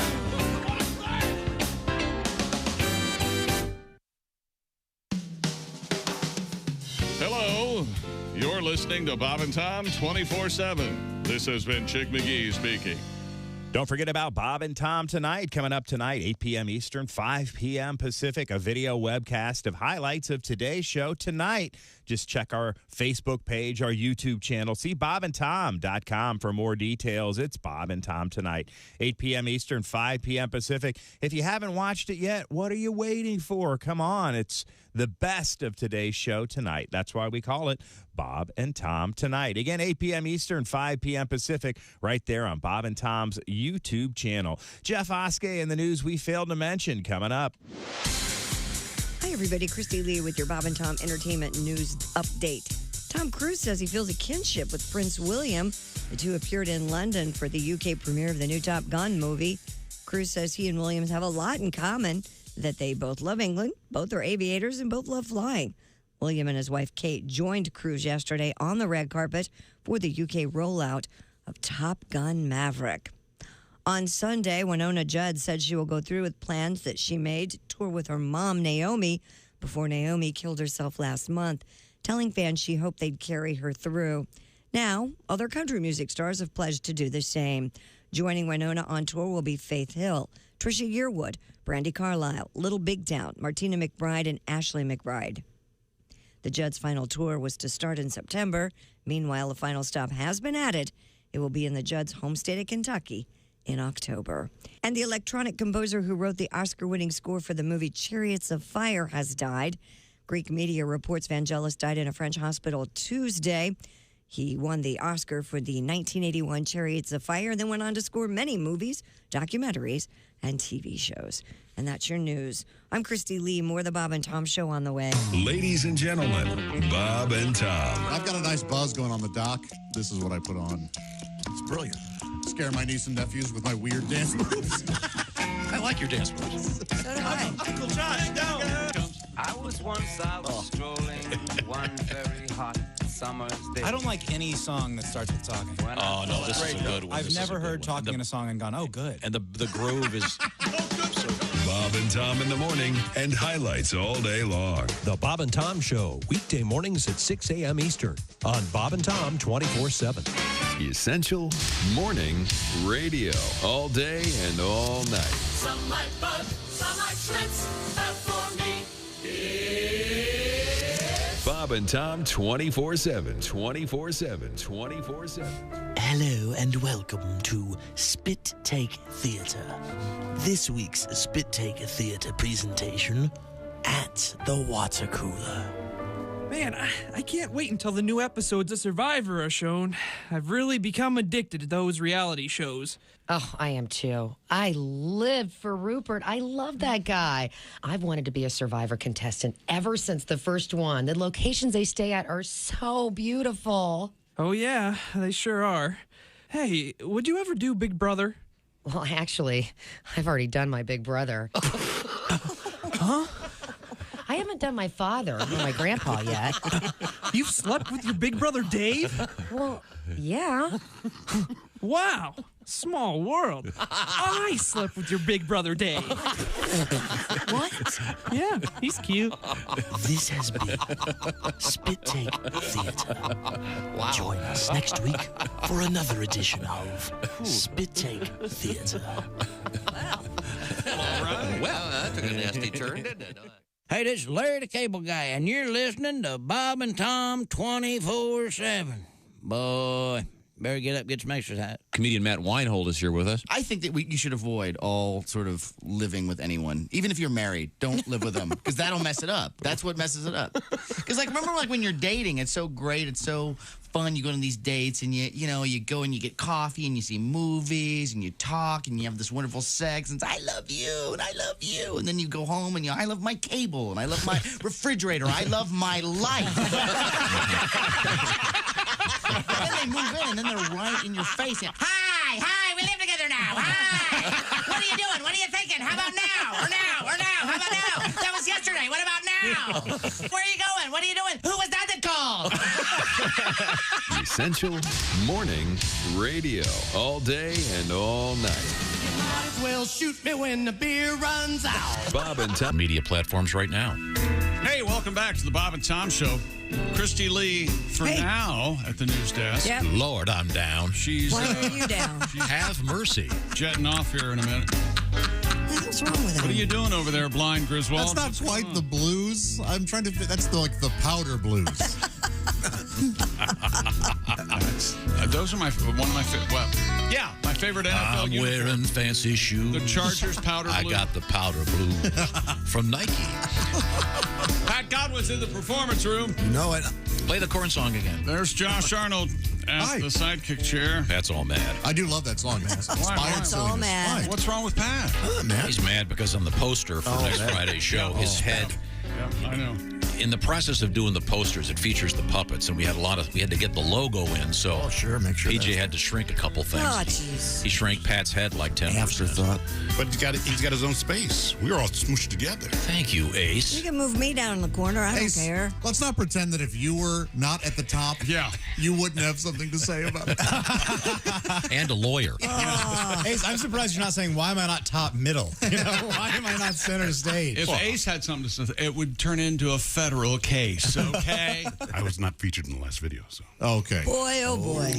Wait a minute. The video before was all you. You know, now you guys are in it too. Barely. You know what? When I was a kid and I heard the Beatles were breaking up, I just didn't understand it. I thought, how can those guys be so creative and wonderful? They're making money. I kind of get it now. See, the Three Stooges didn't break up. They just kind of died off. They sure did. I thought they did break up. No. Curly had a medical issue, so Shemp had to step in, and then the lesser Curly's. I thought Shemp was the original. He was a brother. I thought the Stooges added in new guys like Menudo. They didn't do that? Shemp was in Whiteface? No, he was a brother. He was the chick. Jeez. Oh, my Lord. Ace, do you have a baseball bat you could hit him in the face with? What? Aim for his nose. You said Shemp was a brother. He was the brother of Mo and Curly. All right. And you see, and Curly wasn't really bald. There's one episode of They're in the Train where Curly is actually there again with Shemp. It's sad. Yeah. That's a really weird episode. Yeah, Curly was not well. Just the writing on that Three Stooges. Was there a movie? They made a couple movies. Yeah, but then in the later days, they made some lesser stuff. But the point is, Chick's trying to say that he can understand how the Beatles could have broken up, whereas this team, people don't generally leave. We were just talking about going to the ball game together. Yeah. Yeah. Off the air, we're going to go to a ball game. Okay. Now, could we move forward here? Do we have a world record? Dear distinguished idiots, long-time listener, many-time emailer. Some ostrich egg facts. Oh. They are approximately 6 inches long and 5 inches wide. That sounds familiar. The chode egg. They weigh an average of 3 pounds and contain almost 2 pounds of egg. Whoa. The eggs are the equivalent of 2 dozen chicken eggs. Jeez. My goodness. That from Ben in Kalamazoo. Oh, I got a gal there. Do ya? Girl in Kalamazoo. So, we'll have to find out how you cook them. Christy, you have the answer to that? Yeah, in a large pan. We should get pan you can find. And a flat top. You know, we should start the common sense corner. You need a big pan for an ostrich egg, and Giraffe's next is too long. Once again, I have a friend with a big pan, one of those polenta pans, like that cover the whole stove. It's Does she make polenta? unbelievable. He does, and yes, he does, and it's wonderful. Oh, cooks polenta. Yes. No. What's his that- boyfriend's name? Don't you have another world record? He's very married. You too old for now. You fool around? So stupid. There's a new Guinness World Record for the farthest flight of a paper airplane. Oh, dude, Chick, I would put your paper airplanes up against anybody. That was a good one. Look at that, huh? Do it at a stadium They or look like something? a Learjet. Yep. Here, try it again. Oh, you get that? That is a well-made. I can't make them. Mine just Kennedy Jr. right down. Yeah, they do. You got yourself a Soli paper airplane over there? Yeah, you'll notice that there is a JFK airport. There is not a JFK Jr. airport. You remember what he said? Bagging all the way down. You remember what JFK Jr. said? Right at the last minute, yeah. If you don't shut up, you and your sister shut up and crashes into the sea, I swear to God. The point is, these are paper airplanes. What's the world record again? I'm A sorry. trio from South Korea and Malaysia have broken the record. Kim Kyu-tae, She is a Q-tae. Shin Moo-jun, and Chi Yi-yan earned the title after their paper airplane flew a total distance of 252 feet and 7 inches. That's almost a... Willie. That's a bad one. enough. Beating the... That's almost a football field. Almost a football field. Beating the previous record by almost 30 feet. A member of the paper airplane community stated... There's a paper airplane community? I want to be a member of the paper airplane community. MIA is their president. Whether it's the paper airplane community's official response is, quote, whether it's staying aloft for as long as possible or flying the farthest, designs can vary greatly with an infinite combination of paper type, weight, geometry, and balance. Today's topic, why are we all still virgins? While the type of paper, he continues, has a big impact, it has an impact. What? The shape of the design will dictate how the plane moves through the air. What does it look like? Here's something funny. When in the video of this, Yes. when they go to show the guy folding the airplane, they blur it out. What? You know, like when you're watching Cops, you know. And, they blur him out? No, they blur out the way he's folding. Oh, I see. He doesn't give away. Like it's a trade Like the secret. guitarists I can appreciate that. who would turn their necks away from the crowd when they soloed so they couldn't see how they did it. Yeah. Wow, that's... I don't think I want to go see that band if he's doing that. Yeah, Hanlon did that in the beginning. What? He would turn his back to the crowd. So that people wouldn't see how he was doing all the it? tapping and stuff, yeah. Boy. In the beginning. You know who else did that? Miles Davis. You know why? Because he was being a prick. Well, there's that. They show these guys making these paper airplanes. Think about that. That's almost a football field. Boy. With a paper airplane. And then we had one a couple years ago that was the world's largest paper airplane. Remember that thing? Yes. They were trying to suspend it up in the air, right? Or they kind of did. I think we all remember where we were when we heard that story. Do you remember where you were when you heard about this big road trip this weekend? Josh and Willie on their way to Ilion, New York, Katya Tours. Yes. One show only, Saturday night. Is that correct? Oh, yeah. Oh, boy. You guys are going to buffet beforehand? So much fun. Yeah, we're going to have a lot of laughs. A buffet beforehand. Wow. And then you don't like to eat before your shows? I don't. So what I'm going to try to do is I've been thinking about it. You got a plan? You've given this some thought. Is to have Willie go through the buffet line for me with a to-go styrofoam thing. Yeah. Just one? You won't do it? Just one, says Ace. It's not going to work. If I'm getting... Here, I'll handle this. Well, Slim, let me think. That's what I would do. It's very funny. Buddy, if I'm getting food, I'm going to eat the food. I'm not going to be able to grab it and then not shove it down my gullet. I got no problem eating before a show. Yeah. Boy. Well, then you eat. Then you go back through the line. Josh, why can't you go through the line? Are you concerned? Get your own food. First off, you don't want the crowd to see you and that's exactly right. spoil the magic. That's why I don't eat samples at Costco, because I feel like people look at me and go, "Yeah, of course you're getting a sample," and I just can't do it. He is very strict. He's loosey-goosey. He's easygoing in all areas of his life, except he doesn't want the crowd to see him before he's on stage. I don't. He doesn't like it. I'm very old school when it comes to that. Okay. Well, I especially don't want them to see me eating spaghetti. And I dunk my donut in my spaghetti. Maybe the chef can. But I know the food's have a little doggy bag for you. Yes, exactly. Or bucket, Yes. whatever you want. Oh, that's mean. Bucket of spaghetti. You know, that does sound pretty good. I'd go to a place called. They have spaghetti by the bucket. Have buckets of spaghetti. Buckets of spaghetti? Yes. I had no idea. I think Spaghetti Factory, didn't they? Buckets of spaghetti. Yeah. As much as I love spaghetti, I've never been there. I should know. Really? I always enjoyed that place. We've got a John Kennedy Jr. joke coming up. Okay, good. Perfect. That and more. This is the Bob and Tom Show. Everything about the show is at bobandtom.com. Check it out now. State law.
everyone. This is Donnie Baker, and this is Bob and Tom 24/7. I swear to God it is. That's like all day and most of the night. Hey, some of you get your paychecks on Friday. How about if you take that paycheck, turn it around, and head to bobandtomstore.com. Find yourself some Bob and Tom merchandise, hoodies, hooded zips, collared work shirts you can get personalized with your own name. The Bob and Tom Show hat for 2022. It's all sitting there waiting for you at bobandtomstore.com. What about the sizes? Well, the hats are adjustable. They'll fit any size melon, and the clothing sizes small all the way up to 4XL, sometimes even 5XL. If we don't have your size, just check back. We're constantly restocking at bobandtomstore.com. Check it out today. Spend that money, ladies and gentlemen, especially if you've got a Bob and Tom fan in your life. Don't they deserve a Bob and Tom Show hat? Yes, they do. You're listening to Bob and Tom 24/7 on a Friday. Good morning, I'm Mark Allison. With things you may have missed, the Senate has whisked a $40 billion package of military, economic, and food aid for Ukraine and U.S. allies to final congressional approval. Thursday's 86-11 vote puts a bipartisan stamp on America's biggest commitment yet to turning Russia's invasion into a quagmire for Moscow. The legislation backed by every voting Democrat, most Republicans, at a time of widespread bipartisan gridlock. The lopsided vote signaled unity about sending Ukraine the material it needs to fend off Russian President Vladimir Putin's more numerous forces. Meanwhile, Canada says wireless carriers in the country won't be allowed to install Huawei equipment in their high-speed 5G networks. In announcing the decision Thursday, Canada joined the U.S. and other allies that previously banned the giant Chinese technology company. U.S. government's been lobbying allies for years to exclude Huawei from new ultra-fast 5G mobile networks over worries that China's communist rulers could compel the company to help with cyber espionage. The U.S. has warned that it will reconsider intelligence sharing with any countries that use Huawei gear. The company has repeatedly denied those allegations. And that's a look at things you may have missed on a Friday. More of the Bob and Tom Show coming up. Ladies and gentlemen, Bob and Tom. Johnny is a mural on a water tower. Shot right in the weenie. Looks like he's watering the flowers. Put that shooter in prison and throw away the key. But that mural keeps going. Looks like it's taking a pee. Try and be a good man. It's like I told my son. Don't break lamps at Tom's house. Start fires. Play with guns. They shot a water tower in Arkansas right through Johnny's crotch. Now it leaks all day and night, and people stop to watch. Bob and Tom in the morning and highlights all day long. The Bob and Tom Show, weekday mornings at 6 a.m. Eastern on Bob and Tom 24/7. Essential morning radio. All day and all night. This is Bob and Tom 24/7. 24/7. The Space Shuttle astronauts are halfway through their 7-day research mission. Endeavour is expected to become an orbiting maternity ward today when frog eggs that were fertilized earlier in the mission start to hatch. Now we are scheduled to hook up with Commander Thompson. We should hook up right now, I believe. Hello, Houston. They're speaking with Bob and Tom. Hello, Endeavor. Hello, Spaceship Earth. This is Captain Thompson. Hey, Captain, how are you? Captain, how are you? We're doing great. We do a lot of experiments up here. Yeah, we're just reading about the one involving the frog. The South African clawed frogs. The eggs are about to hatch any moment now, aren't they? Very excited. Very. As a matter of fact, it looks like they might be hatching about now. Oh, good. You people might be the first ones on Earth to hear what's going on. Well, great. There they come. This is exciting. Some little critter coming out of there. Let's see what's going on here. Oh, God! Oh, help me!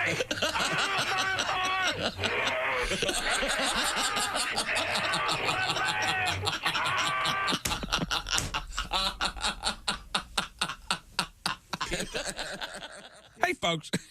Boom. It's me. And you're listening to Bob and Tom 24/7. That's 24 days and 7 hours. No, 27 days a week and 24 like the show with the guy who whispers all the time and saves the world. And Bob and Tom 24/7. Hey, it won't blow up the world. This is Bob and Tom 24/7. 24/7. 24/7. 24/7.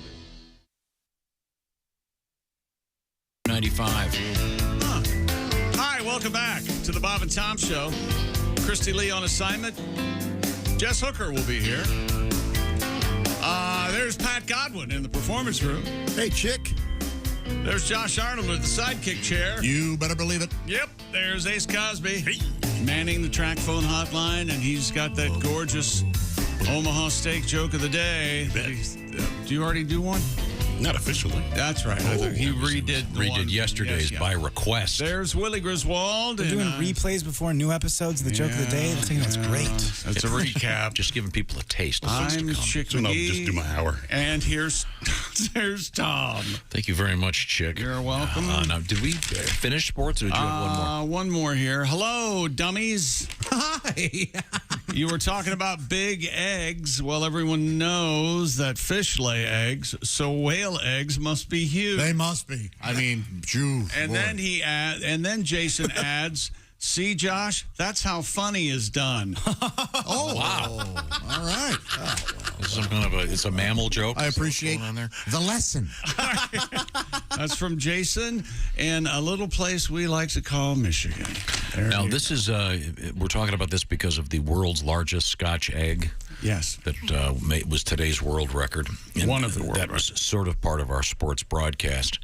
And does that complete sports? Yeah, that does it. Yeah, this is what you farted for. Wherever you go, whatever you do, always be a good sport. But before I leave officially,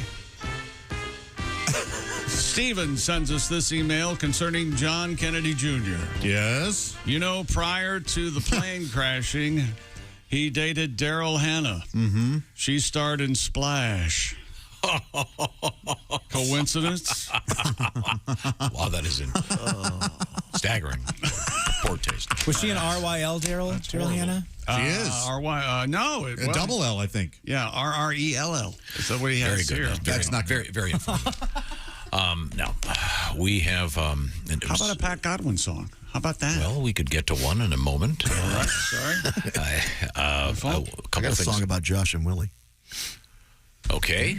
Once again, Josh and Willie on the road on their way to Ilion, New York at Cacciatore's. One show only Saturday night, preceded by a buffet. Yeah. Well, like this. Not just any buffet.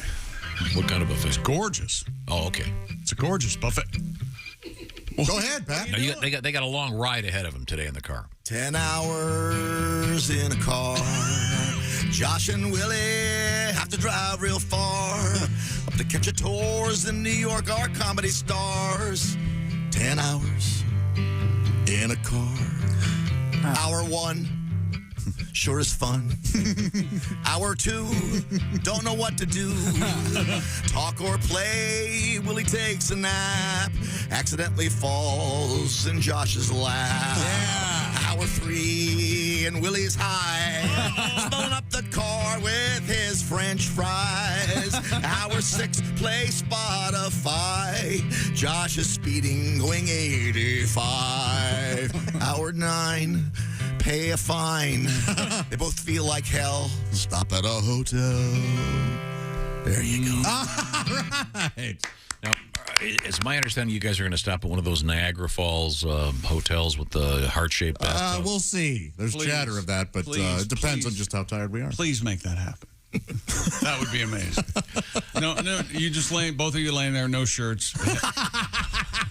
You want to see if Roadhouse is on cable? Yeah. Let's check it out. Shut up and kiss me. So that's romantic. Wow. That is kind of nice. This is a kind of a complicated story on the news scene. All right. But I'll get to the point early. A Minnesota woman is in custody after she allegedly tried to flee from police only to get stuck in wet concrete. What is this, a cartoon? This is from the St. Paul Pioneer Press. A police officer attempted to initiate a traffic stop, but the driver refused to pull over. No. Rochester police spokeswoman Amanda Grayson said the woman then yelled into a megaphone, "Oh, look, I'm getting pulled over," and then sped away. What the hell? So it gets weirder. The officer did not pursue the driver. He watched as she hit a construction sign and drove 150 feet into wet concrete. The 53-year-old woman was arrested on charges of fleeing police in a motor vehicle, damage to property, having no insurance, etc. Yikes. Mr. Robert, this guy, this is the part of this that just kills me. This guy, you write this name down, Josh. Right? Yeah.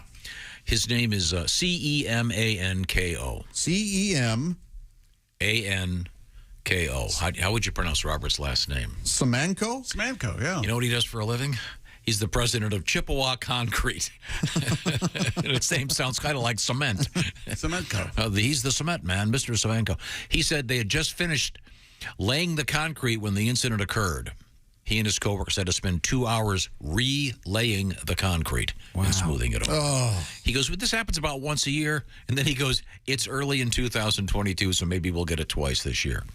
In the meantime, according to Police Department Captain Casey Moynanen, the department has had at least 9 incidents involving this woman since May 11th.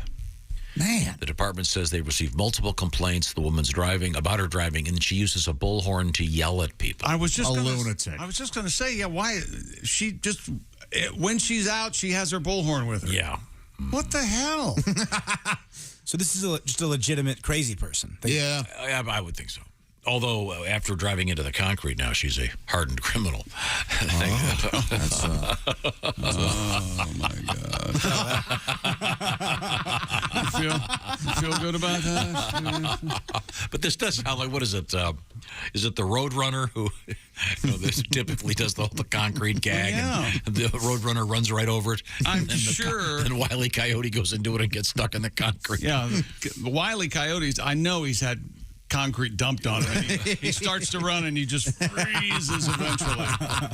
Yeah, that's I like it when the Roadrunner runs through like an arch or something, right? And then when the Wile E. Coyote tries to, he runs into it, and it was just some sort of painting. Some sort of setting. Love that. Hilarious. A baffling display of physics gone awry. Yeah. Cartoon physics. Yeah. It's always a lot of fun. So a little bit of a cop shop news from the great state of Minnesota. Did you know they had hard and fast rules about the Wile E. Coyote and Roadrunner's behavior during the cartoons? Mm-hmm. Like number one was the Roadrunner would never be caught. Right. And it really was interesting. Then you could not deviate from the laws of Roadrunner and Coyote. Yeah. Why not? You want to keep it. Well, I'd like to see Wile E. Coyote catch the Roadrunner once. Why not? No, you can't. Well, no, he wouldn't eat him. Maybe they'd become friends. No, the Washington Journal. Like when Tom and Jerry became friends? Yeah. That sunk the whole thing. It sunk it? Yes. Son of a gun. No, I do like the one where what is it? Remember they check in, they have the cards like they're going to work. Oh, I love that too. Hey, Harry. Yeah, hey, Frank. And then they chase each other and then they check out. Yeah, that's nice. That's nice. Coming up, Frank. we have a lot of fascinating things in the world of news. More music coming from Mr. Godwin over there. Great dog story in the news. Really happy dog story.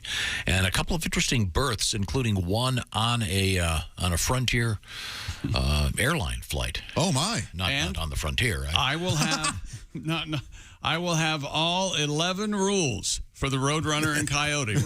Okay. Jeff Oskey will be joining us with news we failed to mention. Right now, I will, in Christy's stead, I will tell you that her sleep number setting, in case you wanted to know, 45. Kind of a soft. If that was the only choice with the sleep number bed, I wouldn't have one. What's your setting? My setting is 100. So the Chick McGee sleep number setting is 100, meaning that is a firm mattress. Very, very. At the touch of a button, you can change the firmness of that mattress. In fact, you can have it different on either side of the bed. That's the beauty of the Sleep Number bed.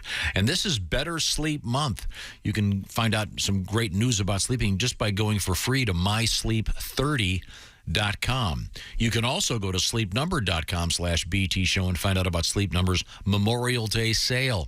Save $1,000 on the Sleep Number 360 Special Edition Smart Bed. Queen bed's now just $19.99. This is a limited time offer from Sleep Number. Check it out once again, sleepnumber.com/BT show. It's adjustable, and it's adjustable on both sides. It should be called the Everybody's Gonna Be Happy bed. The Sleep Number bed, sleepnumber.com/BT show. Coming up, this is a really bizarre study, and I think you're going to poo-poo this immediately. Headline, cats can remember each other's names. Wow. We'll find out what that's all about. This is the Bob and Tom Show. Hi, fellas. This is Floyd Tucker, the over-the-road trucker. This is Bob and Tom's program 24/7. Hey, it is a Friday, but that doesn't mean you have to be sad about the Bob and Tom Show not coming your way on Saturday or Sunday. We have extra content just for you. You can download for free our Bob and Tom Show podcast and listen over the weekend. Boom, problem solved.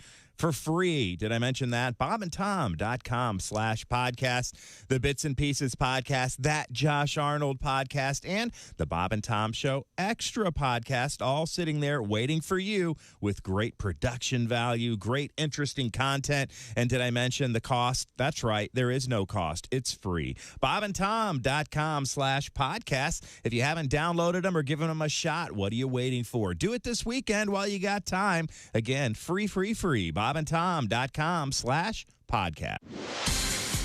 Hi, everybody. Christy Lee with your Bob and Tom News Update.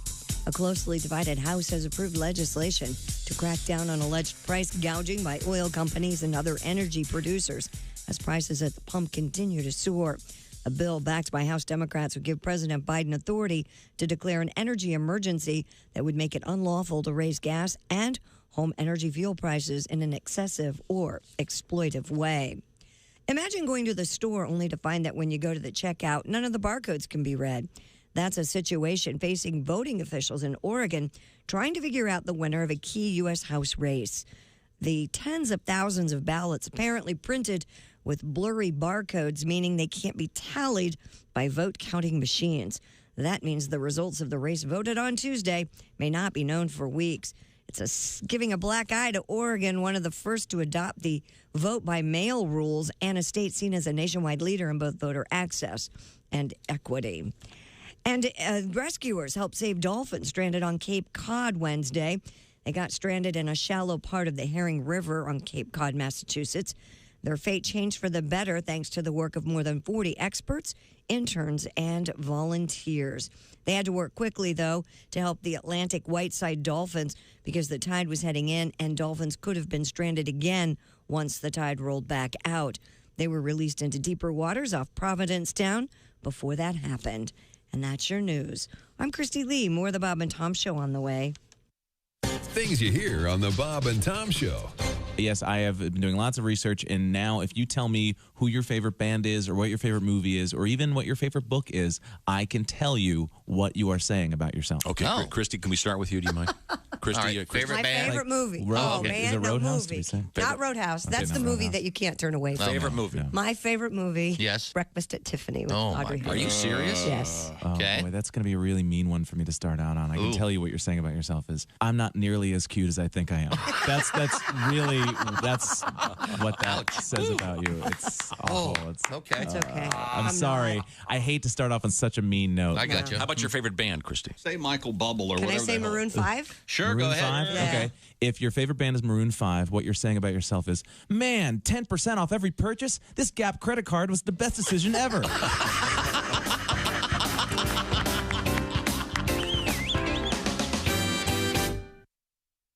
Hey, it's Roy Wood Jr. You're listening to Bob and Tom 24/7. Bob and Tom all the time in your ear. Hello and welcome to Spit Take Theater. This week's Spit Take Theater presentation, The Important Meeting. Hello, Jenkins here. Mr. Jenkins, this is Phil Johnson. Phil, glad you called. Good morning. I'm not going to be able to make it into work today. I'm sick. You what? I'm sorry. I just can't make it into work today. I'm sick. No, Johnson, listen. I got a phone call last night. Yeah? I talked to the client. Uh-huh. Today's the big presentation. Today? Yeah, today. It's going to be big. Oh, I can't make it into work today. I'm sick. Johnson, this is the big presentation. Besides that, frankly, you don't sound sick to me. Oh, yeah? I'm sleeping with my dad. Is that sick enough for you? This has been Spit Take Theater. Join us next week for another edition of Spit Take Theater. Good morning, sunshine. Bob and Tom 24/7. 24/7. 24/7. Oh, more power to him. Can you get that? Hello, Bob and Tom Show. Hey, fellas. Oh, hey, Floyd. I've enjoyed your colon blasting program. Oh, good. Well, it's not us. Talking about the people doing crazy things. That old boy is claiming he's going to marry Tetris. Reminds me of a fellow semi-truck driver I used to work with. His CB handle was Donkey Kong. Yeah. It's been a few years ago. He's all about the video games, and boy, he went nuts being on the road by himself and claimed he wanted to marry Miss Pac-Man. Oh. But he didn't go through with it. He got cold feet. Did he? He was afraid to walk her down the aisle. You want me to tell it again? That was very good. You know you're too high when you're eating cereal naked and your girlfriend tells you to put some clothes on. You realize it's not your girlfriend. It's just a woman on a bus. That's how you know you're too high. Bob and Tom 24/7. Not on air, online, all the time. Hey, welcome back to the Bob and Tom Show. Christy Lee on assignment. Jess Hooker joins us. Hi. She'll be handling news duties. There's Pat Godwin in the performance room. Hello, chick. Hey, Pat. There's Josh Arnold. Hi. At the sidekick chair. There's Ace Cosby manning the track phone hotline, hot phone.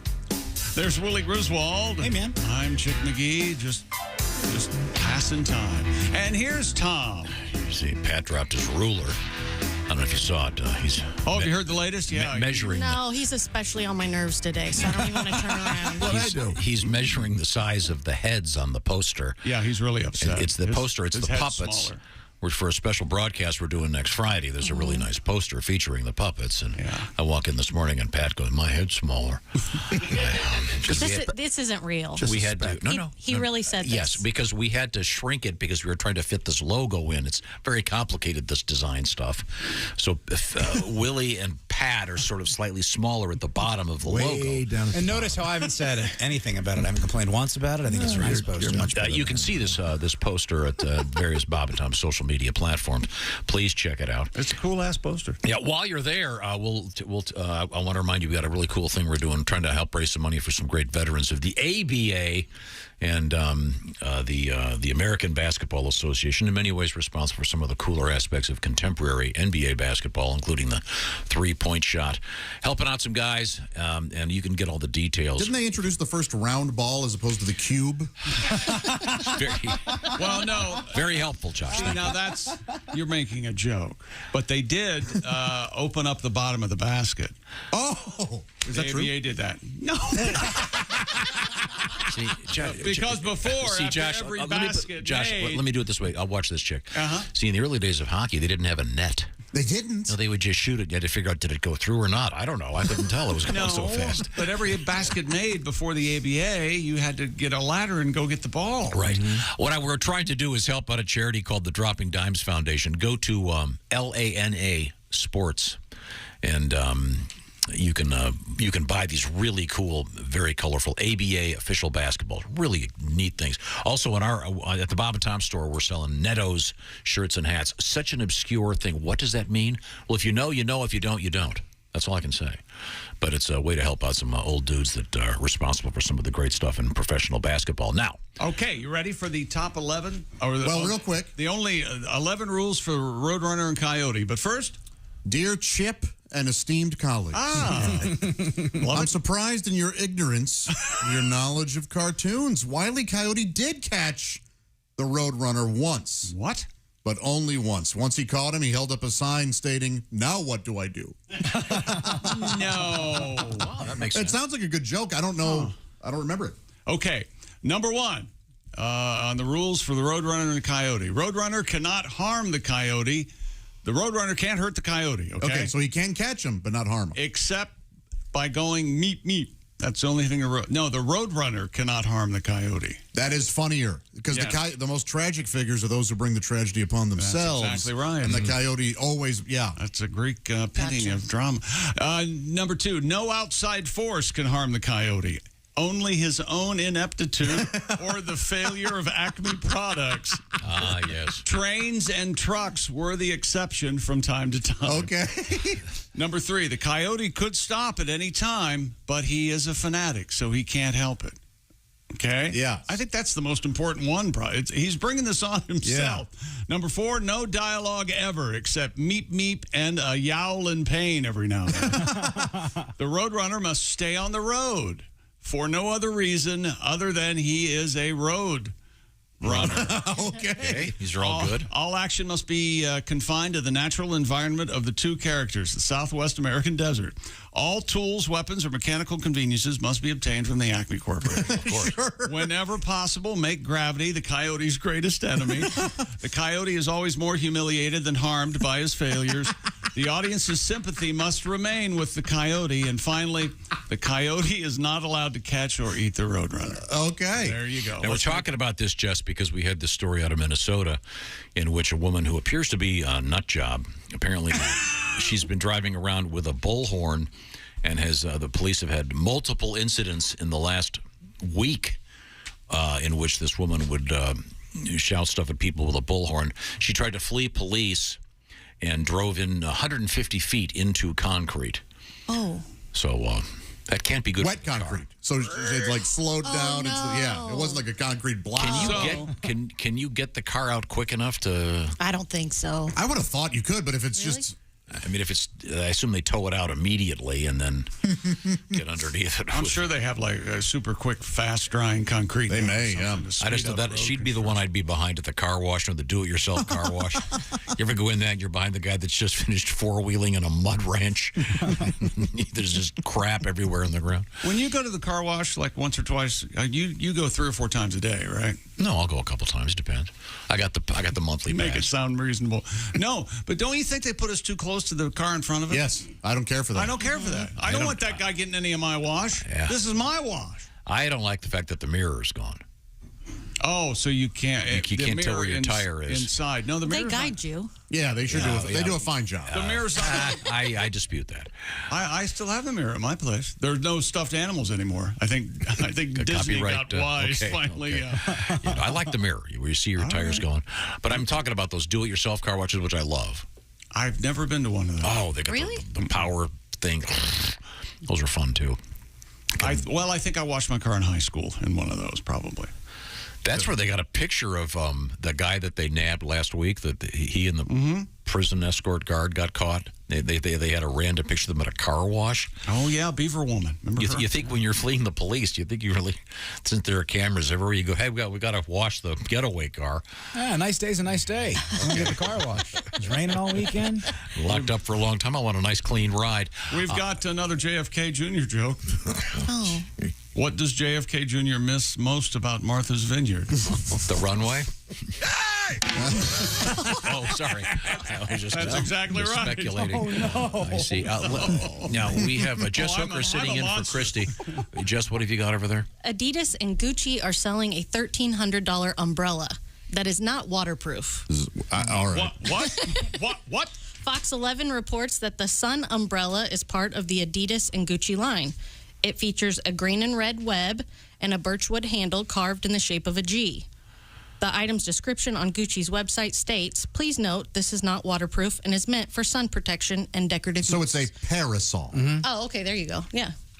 Wow. How much is it? $1,300. Well, that better have like a laser in it, like the Penguin and Batman. Yes, for that kind of money. Well, I think Penguin had it shot bullets out of his. Yeah, and the Danny DeVito one. Yeah. I'm kind of surprised you don't have one of these already, to be honest, chick. Please don't. Please. I have watched you fritter money away. Instead of buying 3 pairs of expensive shoes, you could buy a $1,300 umbrella that doesn't keep the rain out. That's right. Looks good, though. Boy, it does look nice, though, doesn't it? I remember Greg Warren bought a $250 umbrella once, and I wanted to break it over his head. Was it like some weird designer? Was he trying to look? No, he's just an a-hole. He'll be our guest coming up Monday. Thank you. Well, we'll have to bring that up. Maybe not, actually. I think we have to reschedule it. Oh, okay. I really wasn't trying to plug the show as much as I was trying to get off the topic. What's the most foolish thing you've ever spent money on? But you realize you had to do it. You can't say women. You can't say a woman. Or any of your kids' college funds. Oh, that's. Oh, boy. Although the college fund for you paid off, right? You graduated and everything. No big deal. I have a graduate degree. Yeah, there no you big go. deal. It took me 7 years to finish undergrad, but no big That's deal. fine. I'm not a thing guy. Like a silly car or something, or I don't buy stuff. Is that right? For me, anyway. Oh, okay. I don't have anything I really stuff-wise I care about. I mean, how about you? You bought some pretty dumb stuff. Yeah. Could we count furniture? Oh, you mean like sofas? Is that what you're trying to say? I was going to go with couches. Same thing. How many phone cases do you have right now? If you count it, do you have an entire drawer dedicated to phone cases? Did Christy go for the day? Is she going to come back? Remember, if you want to change the subject, bring up Greg Warren. That's what I tried to do. So anyway, Warren said... Wait, Chick, do you have any phone cases that you bought accidentally for a phone that you don't actually have, but you didn't return them in a drawer somewhere? Just Sunday, I got a phone case delivered that's the wrong size. And I thought, why do I keep doing this? How many and phone cases do you have? Oh, I probably have 30. I bet more, actually. Why? I like my phone case. He likes them to match what he's wearing. See, this matches my watch band. See? Mm-hmm. Oh, wow. Really? And then he has keychains that match his phone. That does the butt plug match that? Jeremy first of all, I too would like to know the answer to that. I told you about the butt plug I wear all day in confidence. Okay. I don't know. I don't have anything like that I'm... Josh, do you have anything foolish that you buy a lot of? No, I mean, some would think so, but I don't look at them and go, I shouldn't have bought that. You mean the life-size scary mannequin you have in your shed? Well, it wasn't scary until I dressed it up like Jason Voorhees. But that's kind of silly and fun, and it wasn't real expensive. Why is he silly and fun, and I get... Because he doesn't have 30 phone cases, so they match his watch band. Well, I'll just... Wow, can we start calling you Dandy? I'll take him to Goodwill so the homeless people can use the phone case. Remember, the word is temporarily out of housing. We don't use the word homeless anymore. Who wants to hear Roadrunner and Coyote in Korean? Sure.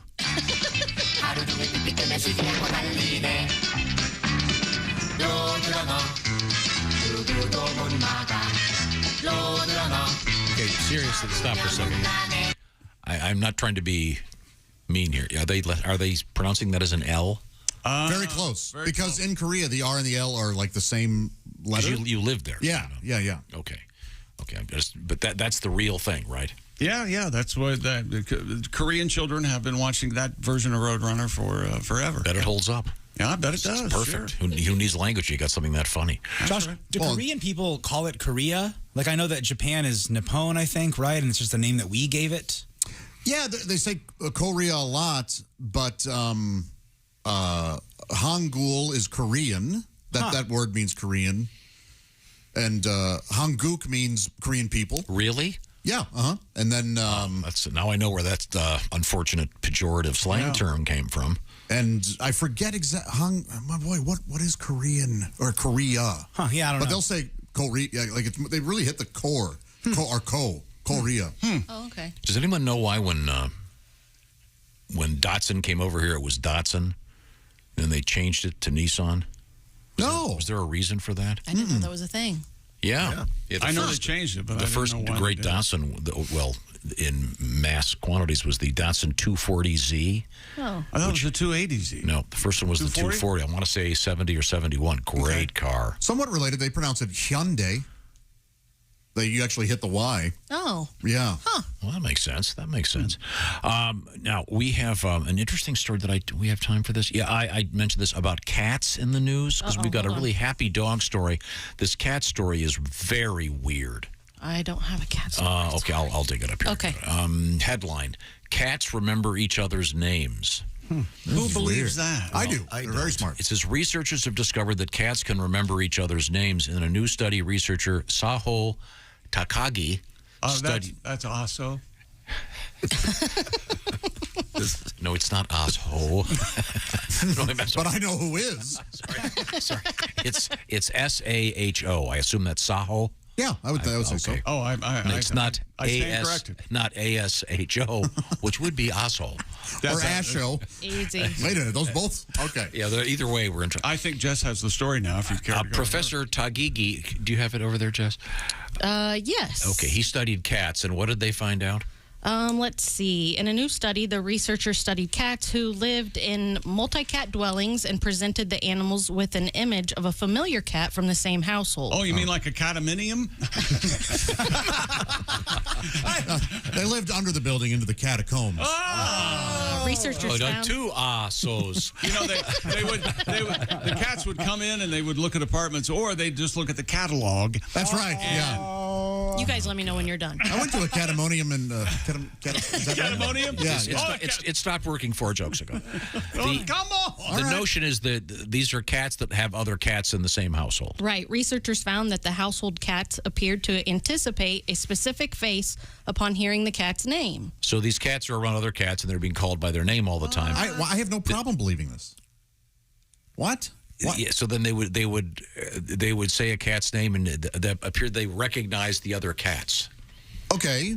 Yes. I don't know. You don't think your dogs recognize each other and know that their name is what it is? Like, if you have Winnie. At one point you had 3 dogs. If you called one of them, not all 3 of them would run over unless they wanted a snack or something. No, they're golden retrievers. They're not that bright.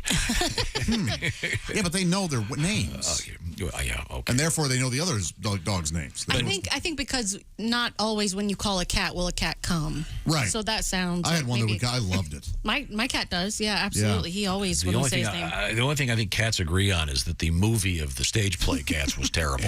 They don't care for it. Yeah, even cats go, "How dare you?" I would never do that. Yeah. Well, that's a choice. It's a complicated news I've got story. some notes about your performance. This might not be anything. This could be nothing. This could be nothing. But Okay. Now, what else have you got over there, Jess? Why didn't the Cats movie say meow showing? Oh, that's Shouldn't great. they have had that on every poster? They absolutely should. If you're going to do it, you should lean in. I would have gone. Meow showing. I think that was the problem. They tried to take him more seriously, and I don't think you can't. They're dressed up like cats. Do you remember the huge controversy about them? This is seriously about when the movie came out about the backsides. Yes. Oh yeah. It was wasn't Judy. It was especially Judi Dench's behind that was a They problem. had prosthetic ani. Yes. What? Yes. Their bee holes were. I'm not kidding. This is true. I believe you, but making eye contact with Tom while he says bee holes may have been the most uncomfortable thing I've ever heard. Really? Because it was his favorite day of his life. I'll have you know. I mean, he didn't really hit it. He looked right at bee hole. Would you be more comfortable if I did it doorbell style? Bung. Bung. So did they have to go in and fix it? Like Yeah. had They to, had to right? brush it out. That's what I thought. Didn't help. Computer generated. Do you They think did. that was the beginning of the end of James Corden? No. No? You don't think so? Still an affable chap. I don't know. People make fun of him for being sort of like an annoying musical theater kid, though, and I Yeah. think maybe that's where that started. Oh, okay. But yeah, He he's a was funny into guy. the woods before that. Yeah. Yeah. Not every great Broadway musical translates into film. No. I give you Dear Evan Hansen. I've also learned not every great Broadway musical is great. Fair point. What about Hamilton? You ever sat through Showboat? Jesus. Let's do the one song, please. What do you got against Showboat? I mean, it's just Is that true? It's Deep River or whatever, and then the most boring thing you've You ever mean, seen. are you talking about Annie? You mean, the sun will come out tomorrow. This is the only song you'll remember tomorrow. Knock Life. That's is a hard knock also life is good. Sure, yeah. Okay, all right. I'm sorry. What else do you got, Jess? A woman gave birth to a healthy baby in a lavatory on board a Frontier Airlines flight. There you go. The passenger went into early labor during the flight from Denver to Orlando. I was birthing in the lab. Oh, that was good. That was good. They did the birth. They did the baby birth. The baby birth. Flight attendant Diana Giraldo then helped her get to the lavatory and assisted in the delivery of the baby. Wow. In a statement, Captain Chris Nye, who was piloting the aircraft... Chris Nye, the pilot guy? Yes. He was piloting the aircraft, said the plane diverted to Florida's Pensacola Airport, then continued to Orlando after the woman and the baby were able to deplane with the assistance of medical personnel. Yeah, There was a guy up front still bitching about the fact that his Fresca was late. Covered in placenta. You know there was. You know there was. Can you That's imagine true. cleaning it up with those tiny airplane napkins? Oh, gosh. Could we get rid of those? They're pointless. Could we go with the full? They're perfectly fine. They're too small. Well, so are the cups. Everything's too small. Okay. We right got to now. your jokes? Yeah, you rushed me through mine so we could get to I yours. didn't know you had. Go ahead. Okay, yeah. You had one? I would like to tell you a little bit about spring. That's right. Spring is here. Spring is sprung. Let Omaha Steaks make it easy to stock up on all your grilling favorites. Visit omahasteaks.com, enter BTS into the search bar, order the spring grilling pack today. You'll save over 50%, plus you'll get 4 Omaha Steaks burgers and 4 boneless chicken breasts free with your order. That's right.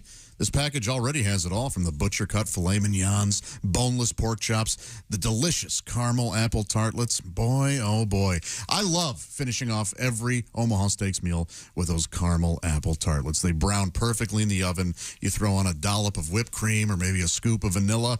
My, oh my, are you capping off that meal perfectly. Omaha Steaks delivers perfection in every single bite, every single time. Visit omahasteaks.com, type keyword BTS in the search bar, and order today.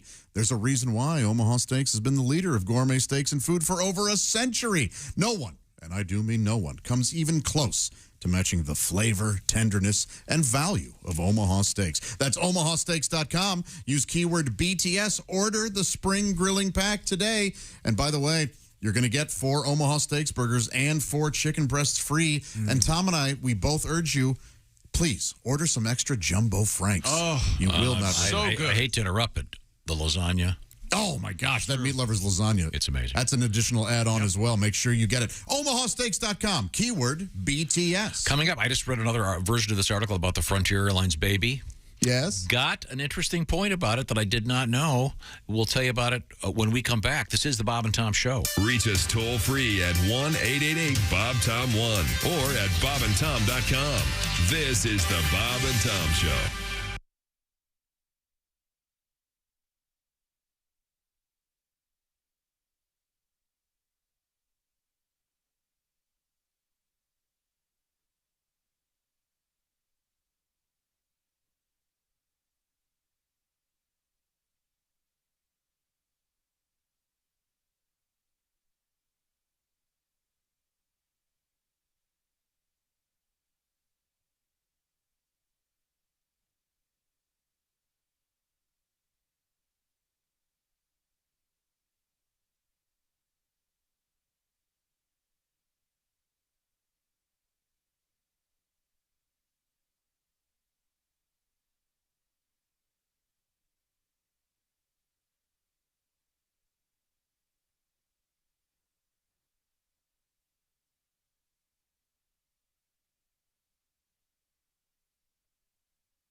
Things you hear on the Bob and Tom Show. Comedian John Campanera. Vin Scully is funny because he's one of these announcers that loves to read lips. Wait a minute, here comes Tracy out of the dugout. He's in the umpire's face. It appears he wants to take the ump to Fuddruckers after the game. You know what makes me laugh is Skip Carey, Harry's son. He does the Atlanta Brave games. Sure. I listen to this guy when I can't sleep. Chipper Jones takes one on the outside, 3-1 on Chipper Jones. Don't forget all week long, we got the best of the Duke right here on TBS. John Wayne right here on TBS.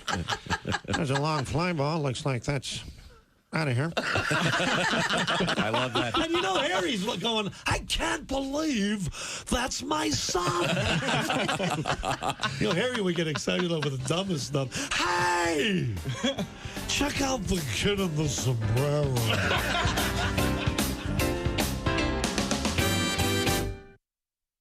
Thanks for listening to Bob and Tom 24/7.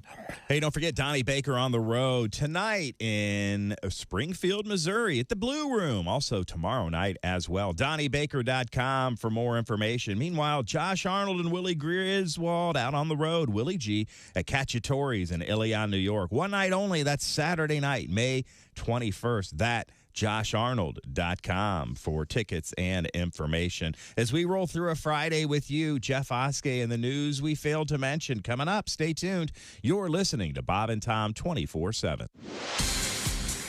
I'm Chick McGee with your Bob and Tom Sports Update. Marcus Smart, a rebound shy of a triple-double, 24 points, 12 assists. Celtics hammered the Heat in Miami, 127-102 to even the NBA's Eastern Conference Finals at a game apiece. NHL Stanley Cup, Ross Colton scored with just 3.8 seconds left in regulation.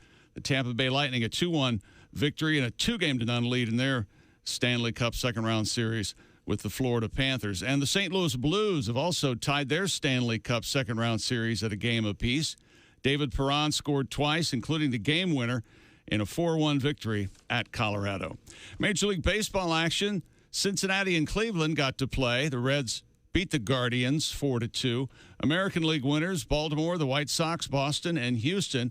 And in the National League, San Diego, the Mets, and Arizona all win. I'm Chick McGee, and that's your Bob and Tom Sports Update. Ladies and gentlemen, Bob and Tom. My brother just sent me this meme, and I'd like to share it for all Okay. of you.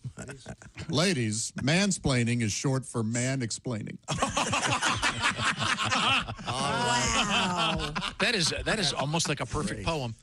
There's no extra words. Christy, did you get that? All the right words in the right place. Oh, my gosh. Bob and Tom in the morning and highlights all day long. The Bob and Tom Show, weekday mornings at 6 a.m. Eastern on Bob and Tom 24/7. Bob and Tom. 5, 4, 3, 2, 1.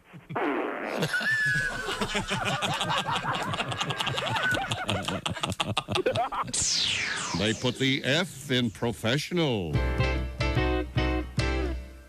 When you need relief and you need it fast, eat a bowl of Sphincter Blast.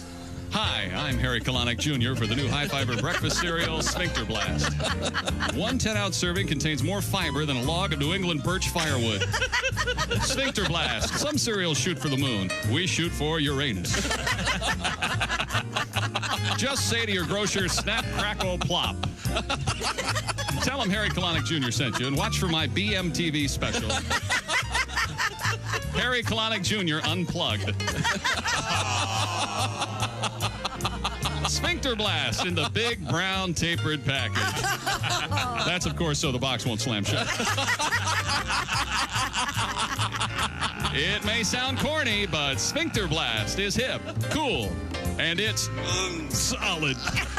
When you need relief and you need it fast, eat a bowl of Sphincter Blast.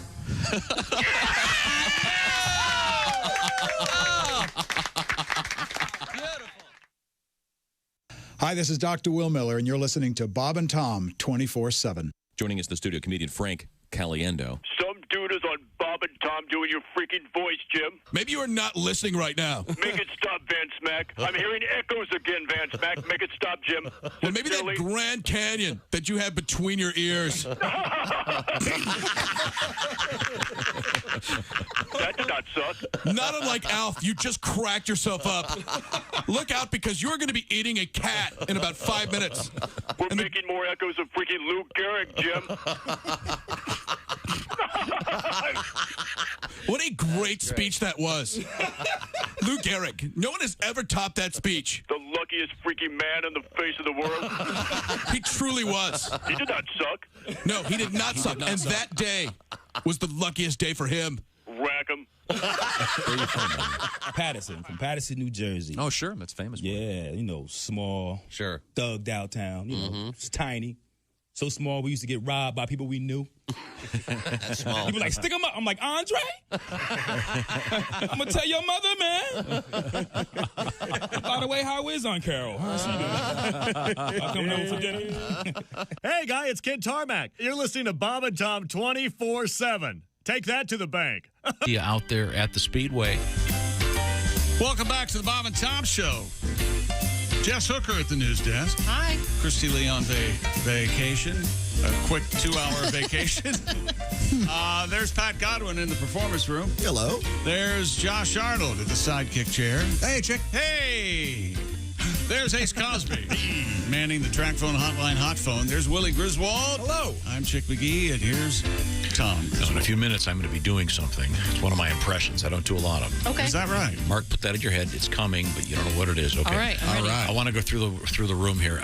Ace Cosby. Yes. Did your family members call you Ace? They learned to. Uh-huh. They learned to. No, there were a couple of folks, and I wouldn't respond to them. Oh, that one. Okay. Chick McGee, did your family members call you Chick? I was Chuck my entire life until I got here. What year was it? 85, and you named me Chick, and that was it. And I know. Depending on when I met people, they call me Chuck or Chick. They still do, actually. Some people still call me Chuck. From my impression. Yes. Since Christy's not here, I'll do it for Oh, okay. Chucky. Now, who was that impression of? His mom. I will kill you. Because I saw his pallor. Yeah, like he got ashen. Yeah. You should hear Christy do it. It's dead on. It's haunting. Chucky. Did they always call you? Your parents call you Chucky? Yeah. That's cool. Josh, were you Joshy? Joshua? What was it? Yeah, I was Josh. Mostly just Josh. Yeah, but now I get Joshy a lot. How about your from the brothers? kids in my life?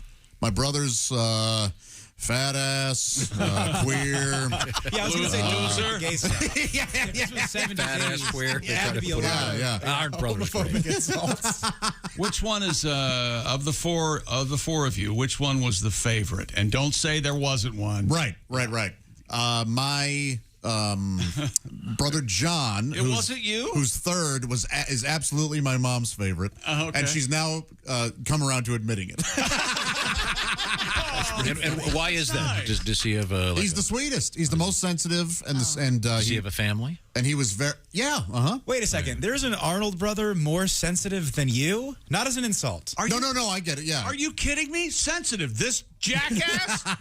Josh feels for people, man. He He's an does emotional not. person. He's crying in horse movies. Oh yeah. Now, Jess. Now you're a Jess here. I'm a Jess here. Yeah. And At home, are you? I'm at home. I'm mom. But clearly, but no. What does your mom call you, Jessica? No, sis. Everybody in my family calls me sis. No How one about calls that? me I thought Jessica, your mom, Jess. I thought your mom called you Sunshine. She calls me other things sometimes. Then I can say on the radio, sis. Yeah. So your mom calls you. My mom calls me sis. My siblings call me sis. My dad calls me sis. Aunts, uncles, cousins. That's everybody. sweet. Yeah, everybody calls me sis. Yeah. You know they called my mom sis. All right. Sissy. You giant piece of defecate.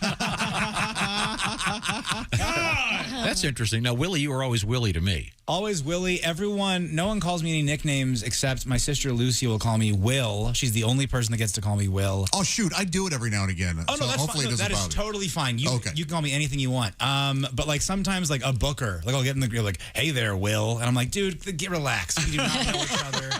And some people just like to shorten it because they feel like Willie is a silly name. And I'm like, they're like, I feel crazy saying, well, it's like my name. Just call me my name. Sure. Yeah. Well, people want to change your name to take possession of you. I mean, I would never do that, chick. But my sister Lucy will also call me Sita or Lyle or Yedawar or any combination of those three. What? Look at the Sita, look at the Lyle, look at the Yedawar Sarah. It's very odd. Now, Mr. Pat Godwin. Yeah. Now, what are your siblings? I know that you don't speak to any of them at present. Well, Mom calls me Patrick or Padula. Padula? That's her little nickname. What's that now? But it's just something she's always said. Doesn't Padula, doesn't that come right before the afterbirth? Just Padula. No, it's part of the brain. It's the Padula oblongata. It's primarily the inactive part of the brain. Maybe that's why they call it. It sounds genitalia-like. I thought of that. Boy, after the birth, you get to look at that Padula. My God. You landed a plane in Pudenda and Padula. Yeah, your sister Pudenda. So your mom calls you Padula? Yeah, Patrick Padula. Mm-hmm. What do you mean? Like we're supposed to know that? Is that a common? No, it's weird. I think moms have all kinds of weird names for their kids, though. Like I say weird things to my kids all the time. What do you say? Maxwell Cobblepot. I call him. Oh, that's that. funny. Yeah, I call him that a lot. After Oswald Cobblepot. Yes. I call my dog Sispo, and I call my girls Sispo and Sispo Jr. Yeah, see? That's cute. Yeah. You always called me Elvis as a kid. Yeah. What did people call you growing up in your house? Were you Tommy? I know this one. Dude and Butch. Butch. Oh, yeah, Butch. That's my favorite one. Butch, that still goes around in my administration. I'd say that. Yeah, Butch is around. My brothers would call me Dude. Was there ever occasion for your mother to break out Thomas? Were you a Thomas when you were in trouble? Not really. What would your father call you?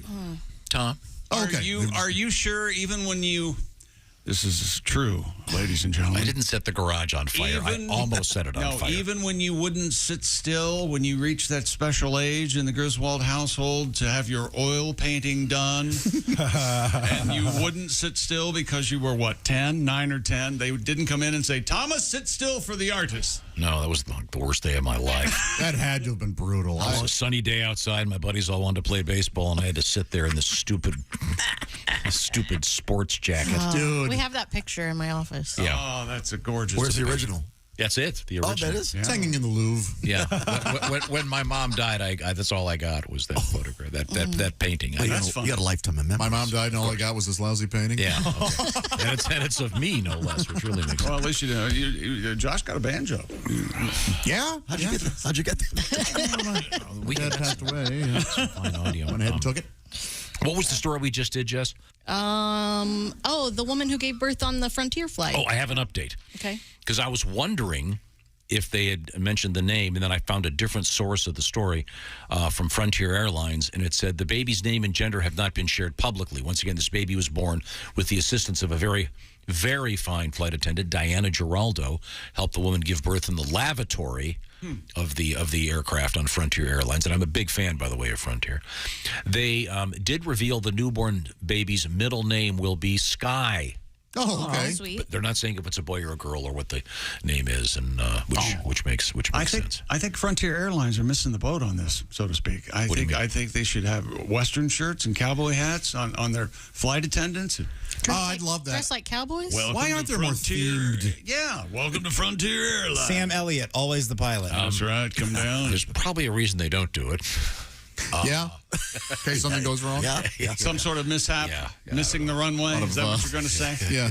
Alamo Air, we don't fly to Mexico. And this, The tagline is too much. There it is. You bastard. There it is. Hey, here's a cool trivia fact. I bet it's not. Do you know who one of Ace, you'll know this. One of the world's authorities on the Alamo.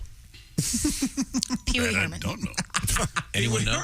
Is it your friend? You know this? It's a rock and roll guy, right? Yes. Yeah. It is the great English drummer and singer and songwriter Phil Collins. No kidding. He literally owned more Alamo memorabilia than any human being on earth, and he donated it all back to the That's Alamo. wild. Fascinating. I love him. A red coat? He's an authority. In fact, if you go to the Alamo, the narration on the earphone thing is Phil Collins. Huh. Totally serious. Studio. Yeah, it's a true I don't thing. think he's singing. In the studio. Man, that's funny. Ironically, they're going to name that baby Delta, which I think is an insult to our friends at Frontier Airlines. Welcome to Frontier. Well, coming up, it's going to be Jeff Oskey, one of my favorite segments. Where all the beans are free. Called News We Failed to Mention. And we're going to get another song out of Mr. Pat Godwin. And They we've got a serve special- beans on the Frontier Airline. Why do they do that? Because they could be Conestoga wagons. They can make them look like Again, I don't Conestoga think wagons. they're brown food. Remember how they went with a animal theme in their planes? Yeah. We'll come right back. This is the Bob and Tom Show. Keep us with you at all times. Get the Bob and Tom app now at your app store. State law.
got some extra from the Bob and Tom Show. With us in the studio, comedian John Garrett. You have a straight job? I mean, like a normal day-to-day thing? Yeah, I actually do. I'm actually a CPA, believe it or not. Yeah, and that spells party. Yeah, it does. Most people think CPAs are hysterical. Yeah.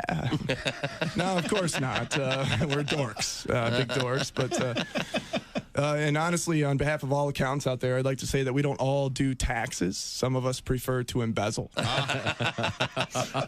It's much more lucrative. I read recently Willie Nelson wrote a song called Whatever Happened to Peace on Earth as his little protest to the war in Iraq. And my immediate thought was, why does he care? It's not like it's his tax dollar being put to use. I mean, I think the U.S. government should write a song called Whatever Happened to Willie's 1040. Yeah, there's a tax joke for the accountants.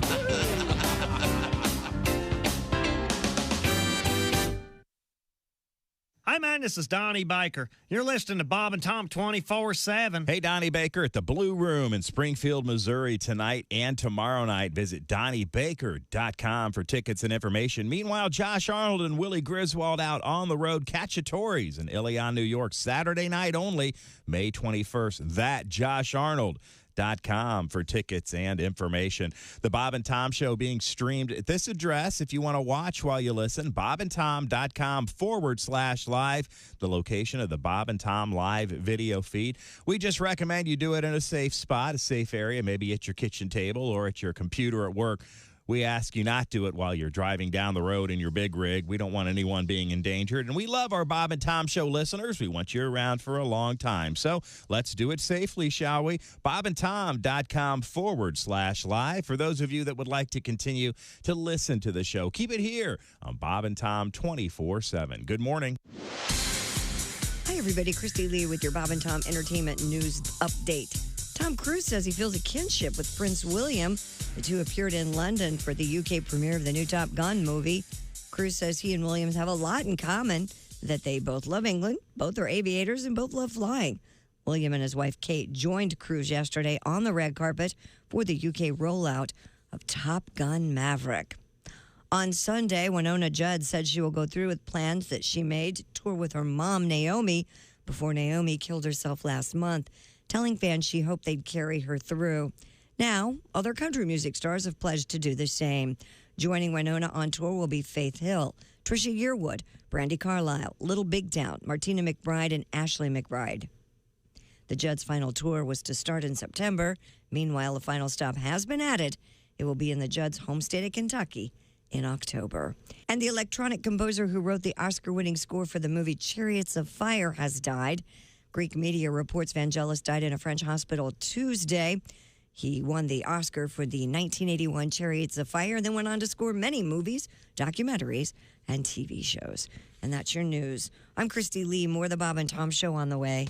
Hey, man, it's Donnie Baker. And the fact remains there's nothing better than being a VIP. And I don't mean like his dudes on Pervert Row at Xanadu's. I'm talking about a Bob and Tom VIP. Best thing, you'll never miss another minute of the show. I swear to God. You can hear the show here in the morning, and then because you're a Bob and Tom VIP, you'll get the podcast of the entire show, a 12-month library of podcasts, hundreds of Bob and Tom comedy tapes, and a 60-day video archive of the show. Bob and Tom VIP. You have to get it. It's state law. Hello, this is comedian John Evans, and you're listening to Bob and Tom 24/7. Hi, I'm Bert. And I'm Ellie. And we're proud to announce our new breakfast treat, Bert and Ellie's Muffin. The Bert and Ellie Muffin is delicious. But don't take our word for it. Here's our spokesperson, Eddie Van Halen. Hey, thanks, man. Hi, Eddie Van Halen here. You know, I love munching on Bert and Ellie's Muffin. In fact, I was just telling my wife, Valerie, Bert and Ellie's Muffin is the best thing I've ever put in my mouth. Man, this is finger-licking good. I bet. This muffin is so good. I just can't keep it to myself. I suggest you eat Bert and Ellie's Muffin today. Pick one up on your way home, dude, or stop by Bert and Ellie's spot the next time you eat out. Look for the big pink smiling lips downtown next to the Y. Thanks, Eddie. I can't stop mowing down on this thing. Wow. Eat all you want, Eddie. We'll make more. Bert and Ellie's Muffin. Come by and shove one in your face today. Hey, we'll leave the stereo on for you, and we'll turn it up real loud so you can hear it. Morning laughter just might be the best medicine. If you want to turn your daddy parts orange, eat some Cheetos and watch some porn. Bob and Tom 24/7.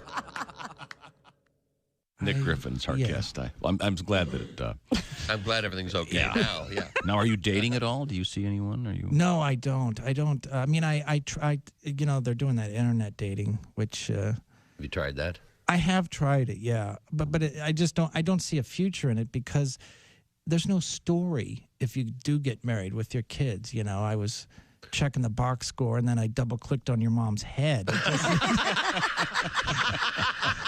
Essential morning radio all day and all night. Really? No, seriously. Really? Bob and Tom 20 in a USA. Welcome back to the Bob and Tom show. There's Jess Hooker at the news desk. Hello. Christy, Desk. Christy taking a day. She'll be back Monday, maybe. There's Pat Godwin in the performance room. Hey. There's Josh Arnold. Hello. The sidekick chair. Ace Cosby. He's guarding the track phone hotline hot phone. There's Willie Griswold. That got me, man. That scratched me where I itch. You know, comedy's like boxing. And no, I'm Chick McGee, and here's Tom Griswold. Oh, no, I'm not here. You know who's here? Who's here? Man with a deep voice. Ace Cosby, here he is with his joke of the day. This is a good sign. This must be really funny. Hey, what kind of sandals do frogs wear? What kind? Open-toed. Ace Cosby's joke of the day. Open toe. That sure was Ace Cosby's joke of the day. Thank you, Omaha Steaks. Spring is here. Grilling season has arrived. Visit omahasteaks.com today. Type BTS in the search bar. Order the Omaha Steaks Spring Grilling Pack right now. Thank you very much, Josh. You're so welcome. Josh. Jess Hooker is sitting in right now at the news desk, and I just at some point in the next few minutes, since you missed a couple things, I thought maybe we'd have Mr. Godwin sing a song for you. Okay. He has a new song about the Pope that I like very much, and I don't know if you saw this story, but the Pope, this is true. He has strained ligaments in his knee?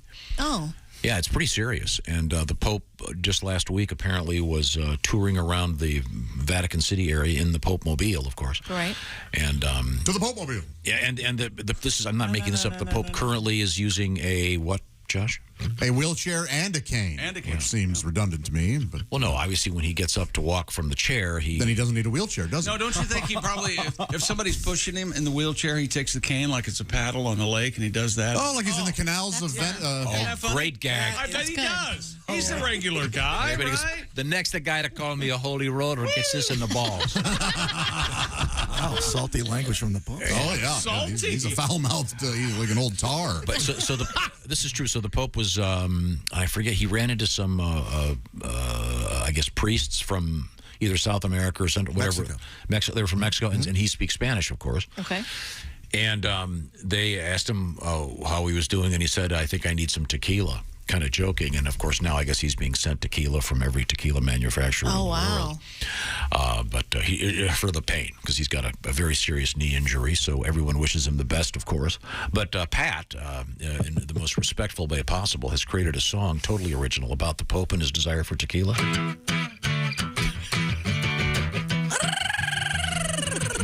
The Pope has a bad right knee.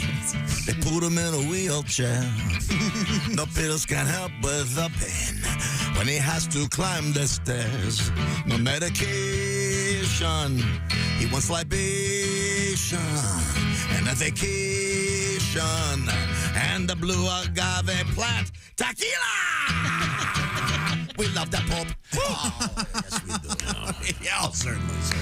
Do you know that when he gives communion, he refers to it as the blood of Jesus? Oh, really? Yeah, that's referencing one of those guys that he met on the streets. But now we have one of those guys. Did you just hear it when he goes, very respectfully a tribute, and then Pat went, yeah, that's kind of the idea. You got to get a little flavor. It was great, okay, dude. I loved it. And now, speaking of flavor.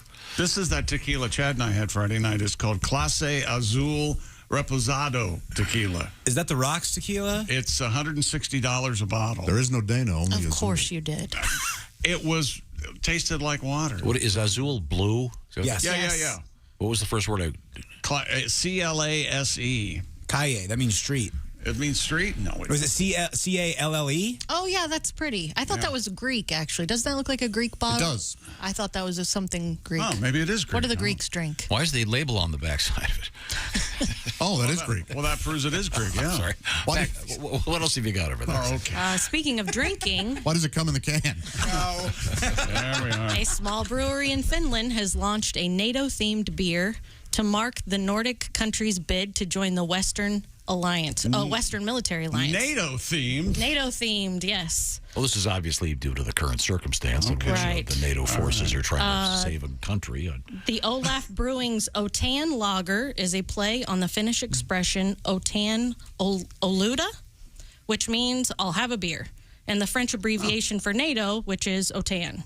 And, of course, ote means...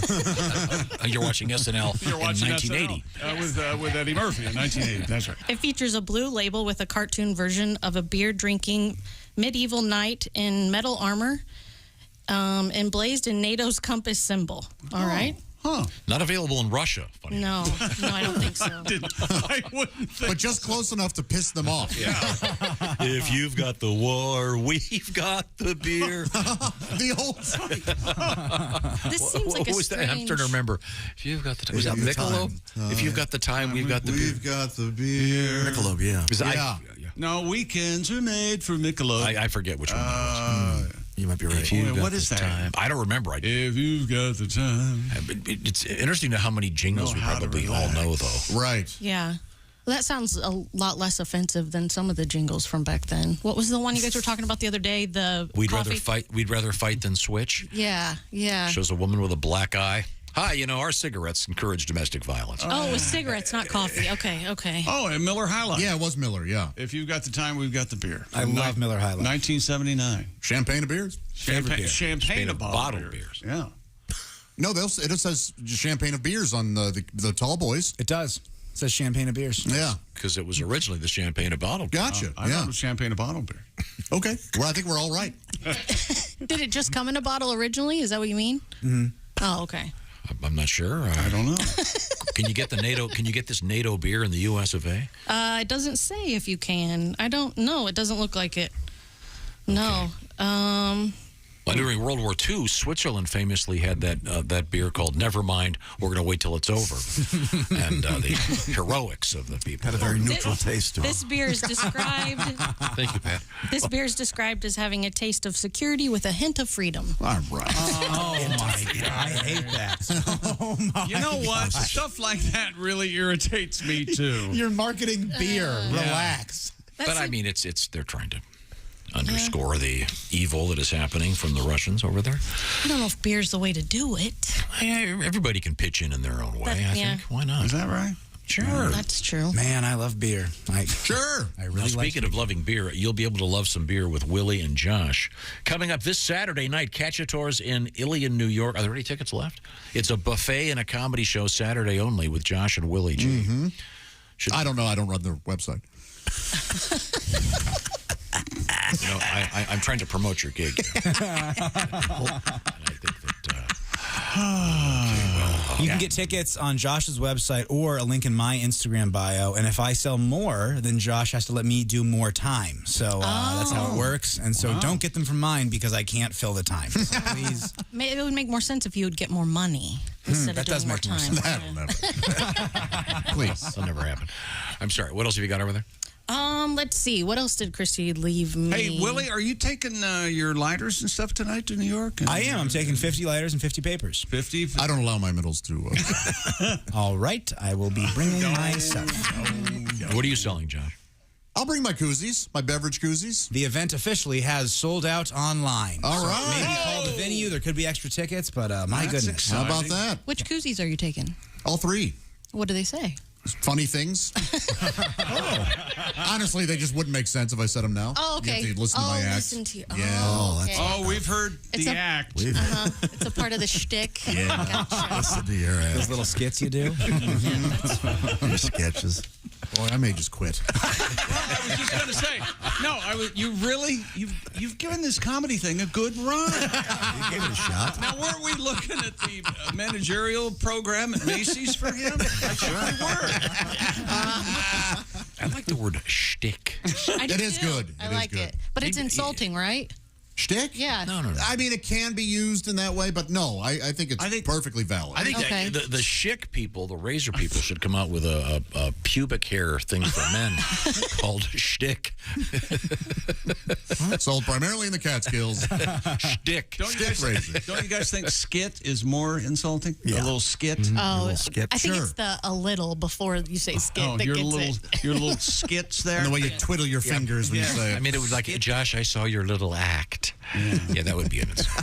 Josh Acts is great. Be sure to check it out along with Willie's, which is also great. Now, right now, I want to talk about getting home after a long day out there in the porch. Oh, man, there's nothing better. There's Tom. a package. You know what that box is? It's a box of awesome from Bespoke Post. What's inside a box of awesome, Chick McGee? Well, I'll tell you that the box of awesome contains answers to all the questions they ask on the quiz. Here's what happens. Go to boxofawesome.com, take the quiz, and based on those answers, you'll get a box of awesome delivered to your home, selected especially for you each and every month. They release new boxes, a ton of different categories in each box, around $70, but you only pay a fraction of that cost. And don't you have an example of one of the latest boxes being sent out, Josh? Oh, check out the Trail. Oh, the Trail. The gut hook knife in the Trail box is made by Titan International, located in Illinois. Oh, that sounds intriguing. That must be a hunting knife. For sure. You sit around and make your beans, and you could skin your rabbit with your...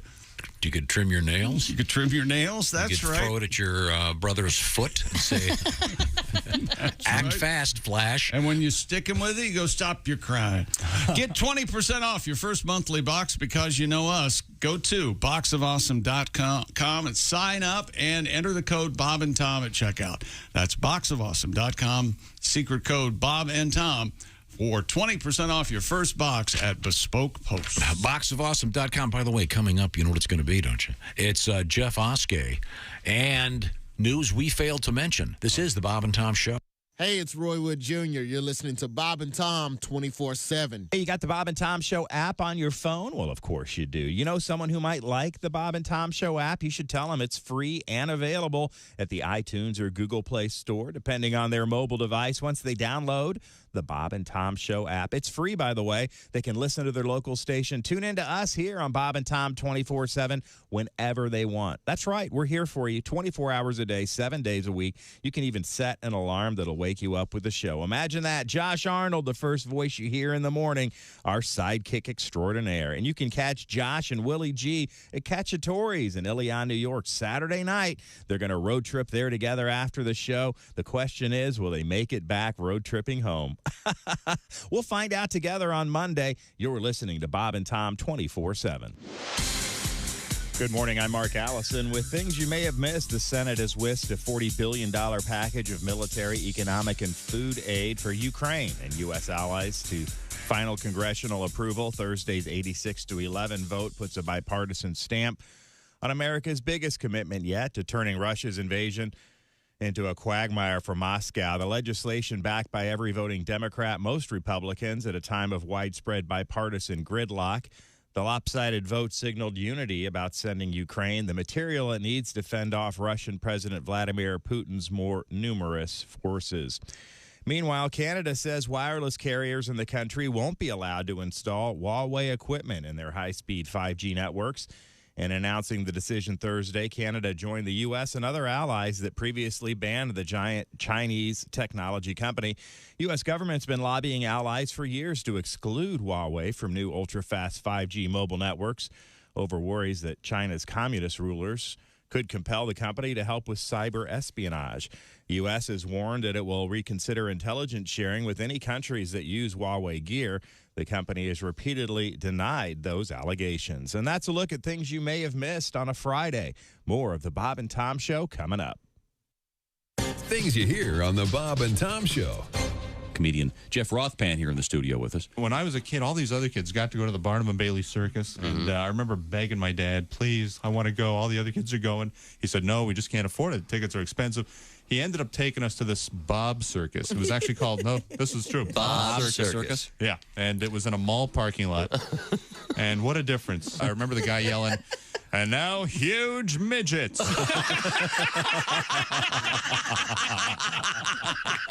What the hell is that? Oh, yeah, there was just one after another. The bearded man. I think they actually had the talking mute. Hi! Dan, what the hell is this? How does he do it? He's amazing. He's a mute, yet he speaks.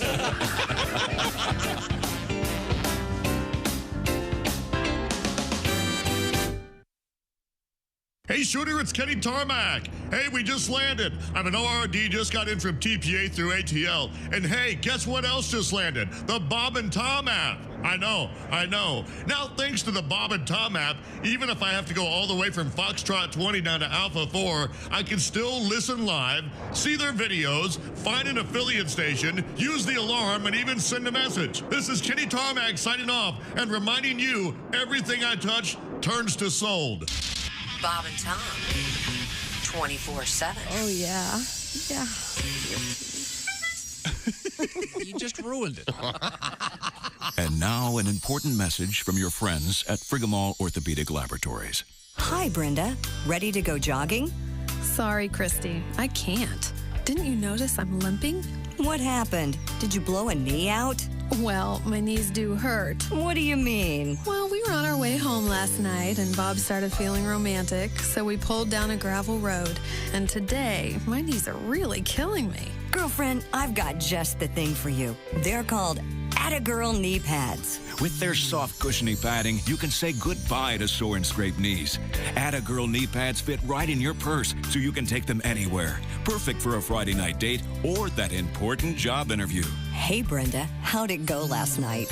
Well, my knees feel great. But, do the Attagirl people make lozenges? You whore. Attagirl knee pads. Order today, and you'll receive a free head helmet. You'll love wearing this stylish tabletop helmet with its flat, level surface, big enough to hold his beer, remote control, and a magazine. Attagirl knee pads. Protective goggles sold separately.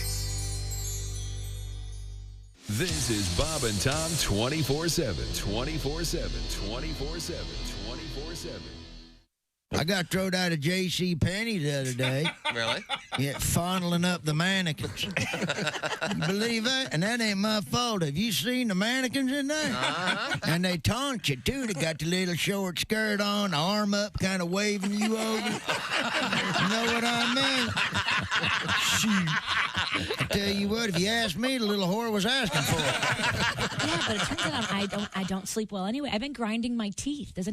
I didn't know I grind my teeth until I woke up. My husband was pouring coffee beans into my mouth. That was what a weird way to save time in the morning. No kidding, but it's fresh coffee. Bob and Tom, you can pick your morning radio show, and you can pick your nose. 295. Hey, welcome back to the Bob and Tom Show. It's a free skate. Your little hideaway. There's Jess Hooker at the news desk. Hi. Christy taking the morning off. She's currently with a dude named Mario Andretti. That's right. So hot.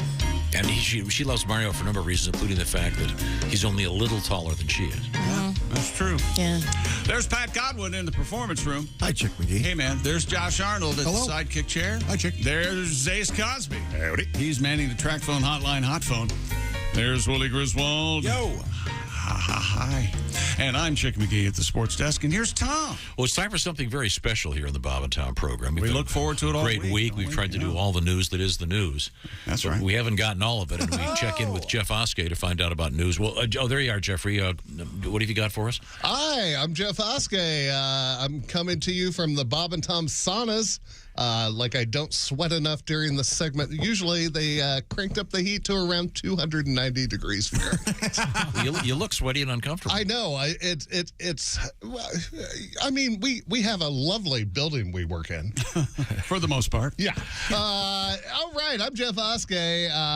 We bring you a lot of the news. We don't give you all the news, so I'm here to give you the news that we failed to mention. Now, here's Jeff Oskey with what you failed to mention news. Pew, pew, pew, pew, pew. Andy Warhol's famous Marilyn Monroe painting just sold at auction for $195 million. Wow. What you failed to mention, not to be outdone, the infamous Dogs Playing Poker just fetched $14 at a local Goodwill. Local Goodwill. A TikTok star had to have surgery to remove a vibrator that got stuck in her backside. Whoa. What you failed to mention, when asked if she was drunk, she was like, no, just buzzed. Vibrator. In the old keister. Oh, this is going well. A baby was born during a Metallica show in Brazil. What you failed to mention, the band is currently suing the mother since she didn't have rights to use her music during the delivery. Comedian Dave Dugan broke the world record again for the most time spent in a roundabout. What you failed to mention, the record has also earned him the moniker Old Dizzy Dave. That was it. Old Dizzy Dave. Dizzy! Lightning blew up a toilet this past week. What you failed to mention, so that's why my kid's new nickname for me is Lightning. Always blowing up the toilet. All right. Dolly Parton is starring in a musical on TikTok. What you failed to mention sounds more of a tit-tot. I couldn't get it out right. You almost got it. Almost. Words are funny. Except those words. That's almost better if you Right. nail it. Yeah. Oh. Due to a supply shortage, Russia is now using computer chips once used for refrigerators in their tanks. What you failed to mention, unfortunately, due to the computer chips, now the food in the bottom drawers of the tank goes bad overnight. Oh, man. Food in the bottom drawer, a.k.a. the crisper. Well, you close the hatch to the tank and the lights all go out. Thailand is giving all of its citizens free cannabis plants. What you failed to mention, they're hoping that the residents stay high enough they won't realize what a crap hole country they live in. That's not fair. There's lovely beaches and I'm sure. great food. Yeah, I'm sure. Yeah. Someone invented Tasty Tape, an edible tape for holding your burrito closed. Well, you failed to mention this did much better than their original product, Tasty Toupee Tape. Not a hit. No, nobody wanted to eat them. The movie Spinal Tap is finally coming out with a sequel. What you failed to mention, they're also coming out with a new porn called Tap Dat Ass. Tap Dat Ass. Going well. It took a man 11 days to cross Great Britain on a push scooter. What you failed to mention, tell me you're having trouble at home without telling me you're having trouble at home. MasterCard has technology that would allow its users to use their faces as verification when using the card at stores. Well, you failed to mention, great, just what I needed, another hot CVS cashier telling me that my face has been declined. Very funny.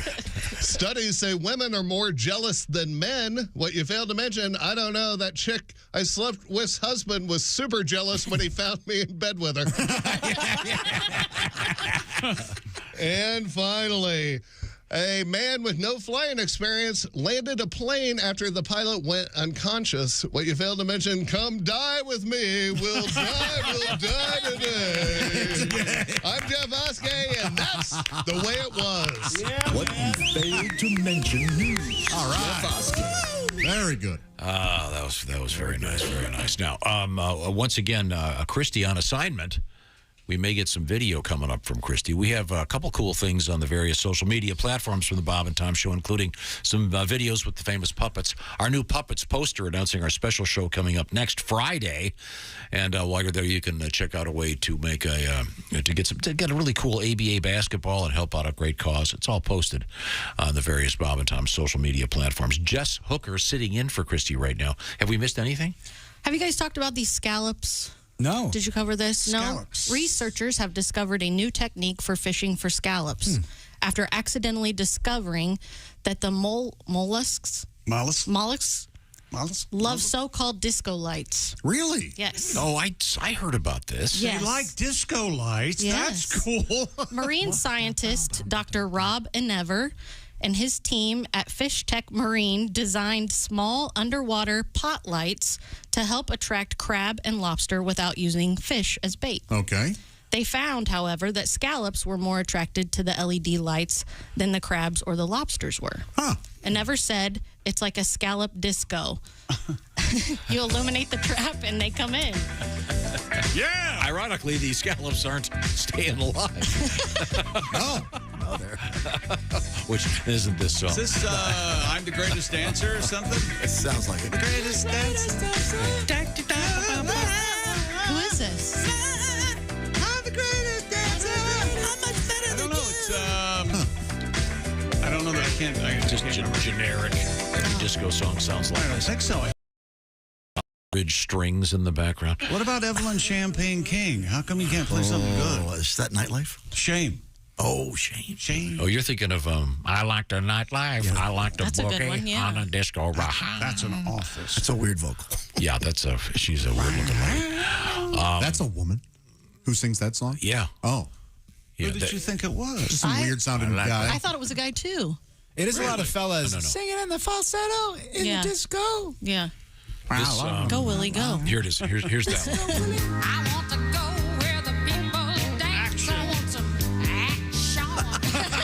I guess I did know those. It's Alicia Bridges? Is that who that was? Yes. Or Alicia Todd Bridges? She was no, that's Andrea True. I'm thinking no, one of them was a porn star, and I think it was Andrea True. No, that was Jenna Jameson. Andrea True Connection. More. That song. Yeah, she says action. Listen to this. I want to go where the people dance. I want some action. I want to live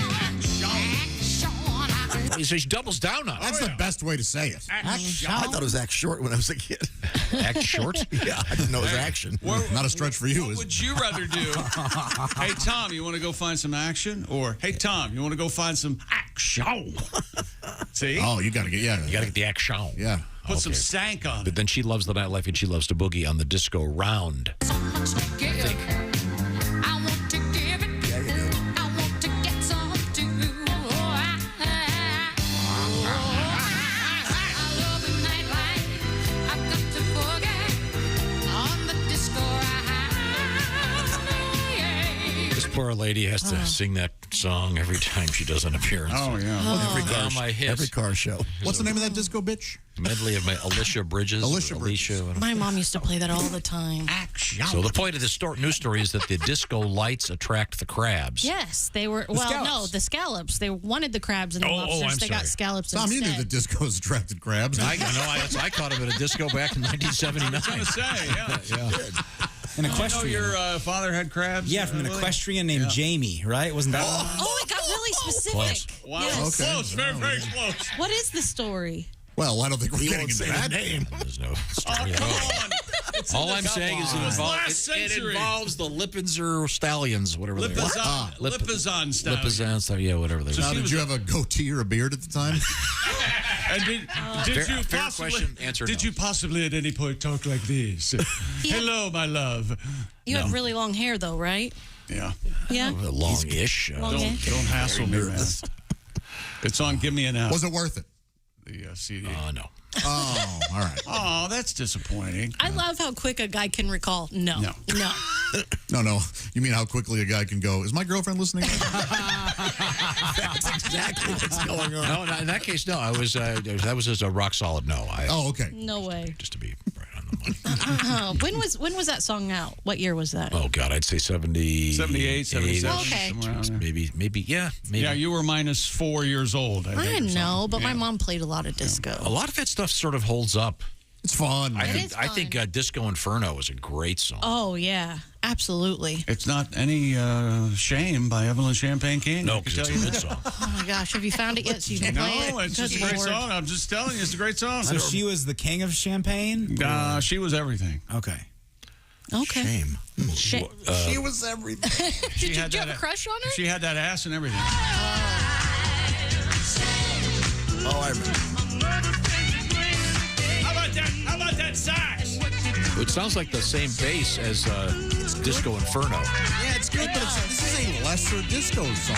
Shut up!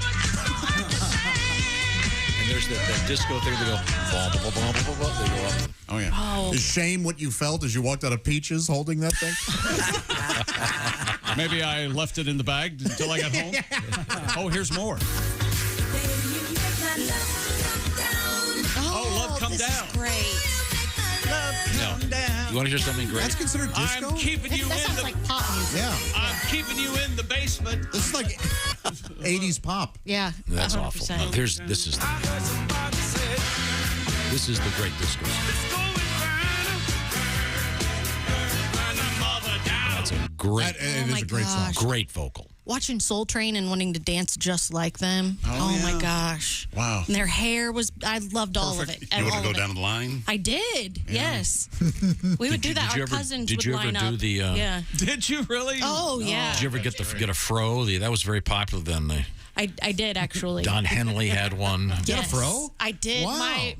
My dad has one. My mom created one for me with the pink sponge curlers. And then she would pick it out. Oh, the Tony Home perm, maybe? Did you carry a so-called Afro pick? No, Did it have the right-on fist on it? I was 3, so no. And hers was called the caw-caw pick. Do you remember? Caucasian, you see. Remember Elton John on Soul Train? He did. He played Benny and the Jets. Yeah, he sure did. He was the caboose, wasn't he? I can't get a break. No. I know that he played the piano really well. I know but he sucks on organ. I'll tell you that. I can tell you that. Thank you for. Was he considered disco? I don't know how Benny and the Jets got on the soul chart at the time. It was funny watching the people It dance. sure did. Yeah, it was. They didn't know what to do with it? No, it's staccato, yeah. I plainly remember that being on the soul chart, and I didn't get it then either. I don't get it now. It was a huge hit. They wanted to get some people watching. Ace, were you ever at Soul Train? Did you ever go? No. But you know all the people on Soul Train. No, just I'm basing that on all of his music and the people that he knows. Where'd they film that at? New York, L.A.? I thought Philadelphia. Started in Chicago. Oh, was it really? I thought. Okay. Philly sounds right. Philly was Michael Douglas in the beginning. Dick Clark. What? Michael Douglas? Yeah, old time talk show. Welcome to It was Mike Douglas. What did I say? Mike Douglas. Not Michael Douglas with the throat cancer. Okay. No, Mike. He likes to be called Michael, the host. That's not true at all. No, Pat's he's on to something. No, he's wrong. You know, you get out in the woods lying like that. And I was in Fatal Attraction. Yeah, we know, Mike. It was good. It was good. You seen my wife? He's telling us movies he's been in. This is how good it is. I got my throat. Wall Street too. Is that true? Is that how you get that? That's what Tom told me. I never understood what actually happened there. I'm just glad that he's better. Tom, you're the closest thing I know to a doctor. He's one of my favorite actors. Is that how Michael Douglas caught that? Yeah, I think if nothing else, he's got the best publicist in Hollywood. There was something that's kind of good news, bad news. Right. Makes me look really cool. What did they say was the reason? Smoking or something? Oral. Like I think Catherine Zeta-Jones. Yeah. Yes, I think it's related to like HPV. And, He's so thorough and generous that they gave him the big. I almost died. That's how good it is. I spend a lot of time down there. Not a bad place to be. I think You did good, son. a great publicist. But he blamed his wife? Not blamed, I think. No. Oh, Mel. Did he? Michael, your wife is. I'm trying to do Kirk. Your wife is killing you. I think you're doing. but Dad, I can't. Aren't you doing the Riddler? Doing maybe a Frank Gorshin. Frank Gorshin. And then Burt Reynolds. Burt Lancaster. They talk like this. It's pretty good. Don't open your teeth. Burt Lancaster's. Don't open your teeth when you talk. I love you, Spartacus. There it is. Who is that? Burt Lancaster? Tony Curtis. Tony Curtis. My daughter Jamie. You know the famous line that didn't really exist. Yonder lies the house of my father. Oh, right, yeah. Did that ever actually happen? No. My daughter was born. Funnier. I had to make a choice. Is that what he said? Okay. Let's see now. Coming up, we have our history lesson for the day, and also we have coming up. We're going to wrap it up. We have things we learned in today's show, which was a lot, and things we didn't learn. We got a couple of really good stories we never got to today. Oh, things we've never learned would be a week's worth of show. Good Lord. Well, that'd be pretty much everything. like cold fusion alone. Dogs and alligators and more corn in the news. But right now, when you go home today, Chick, you're going to lock the doors. Yes, I am. And turn on the cameras. Yes, I am. Sit in front of your phone. Huddled under a blanket, making sure that nobody's going to sneak in, because I've got the do-it-yourself home security system, Simply Safe, and it gives me peace of mind. But it's not always break-ins from outside forces that might cause you problems in your home. It's a story that Terry tells. She is a mom, and she was away for the weekend at her daughter's wedding. And the morning of the big day, she got a call from Simply Safe 24/7 Professional Monitoring Center, and they let her know that the Simply Safe system detected water in her basement. And if you know anything about water and houses, even a little bit of moisture can cause a problem. Thousands of dollars in damage. So she made arrangements to get the water shut off, and the wedding and the situation at her house, it was a happy ending, Tom, thanks to Simply Safe detecting the water moments after the leak had started. That's why 4 million people trust their home protection to Simply Safe. Comprehensive Simply Safe system, 24/7 professional monitoring. You have someone always looking out for you, just like Terry. Plans cost under $1 a day. No long-term contracts or hidden fees. And, of course, you can customize the perfect system for your home and then do it yourself in just a few minutes. Go to simplysafetom.com and claim a free indoor security camera plus 20% off with interactive monitoring. That's simplysafetom.com. It's not just about burglaries. It's about carbon monoxide detection, smoke detection, water detection. You know who looks like burglars? They got it all. Raccoons. And we have a raccoon update, ladies and gentlemen. Remember the story about the guy picking up the raccoon and getting rabies? When we come back, raccoon update. Oh, yeah. Very exciting. This is the Bob and Tom Show. Become a Bob and Tom VIP and get your Bob and Tom fix 24/7. Get all the info in the VIP area at bobandtom.com. This is the Bob and Tom Show.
Things you hear on the Bob and Tom Show.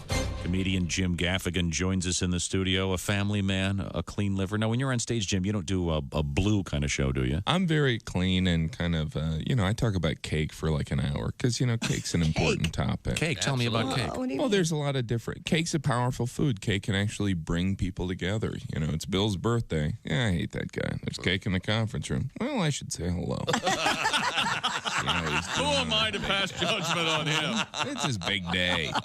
There's so many types of cake. There's rum cake, which makes sense because we've all been eating cake and thought, this needs booze. Shot of liquor. I don't have time to eat and drink. There's fruit cake. That's a bit of a disappointment. Oh, yeah. You'd think that would be better. Fruit, good. Right. Cake, great. Right. Fruit cake, nasty crap. Yeah, it's amazing. Yeah. Have you tried fruit cake? I don't even think that's fruit in there. You're like, when is that, a Skittle? Hey, don't say we didn't warn you. There's laughter ahead. You guys want to grab lunch? We can't go anymore. Holy That's a cow. good day's work, everybody. This is Bob and Tom 24/7.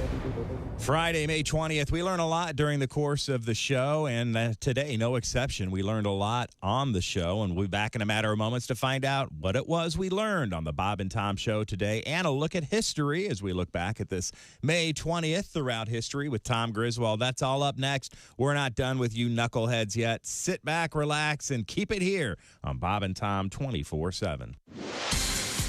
Hi, everybody. Christy Lee with your Bob and Tom News Update.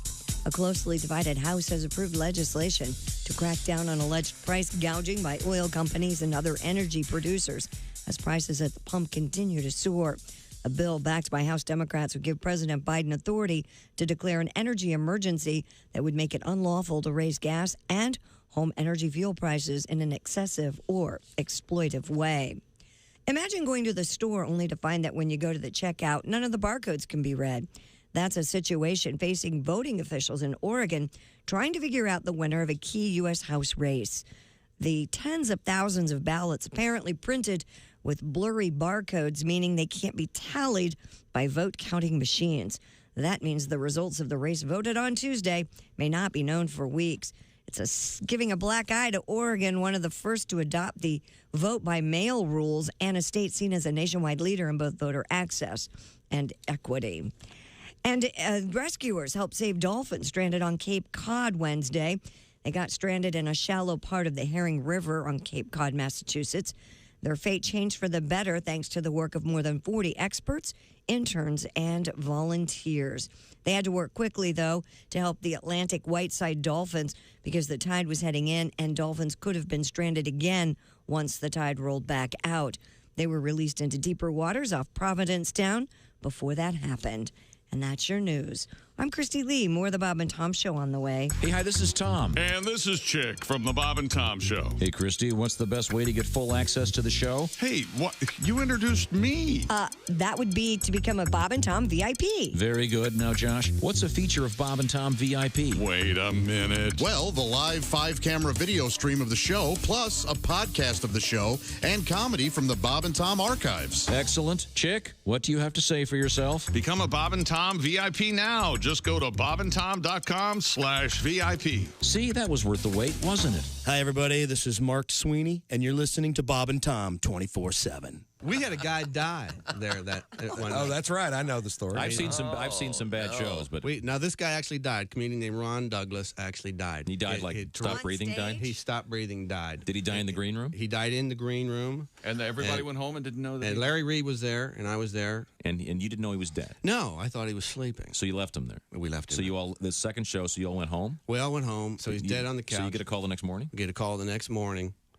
And Larry answered the phone. We were both staying in the same condo. Larry answered. He just hear he beat me to the phone. He got there and he says, "What? Who? Dead?"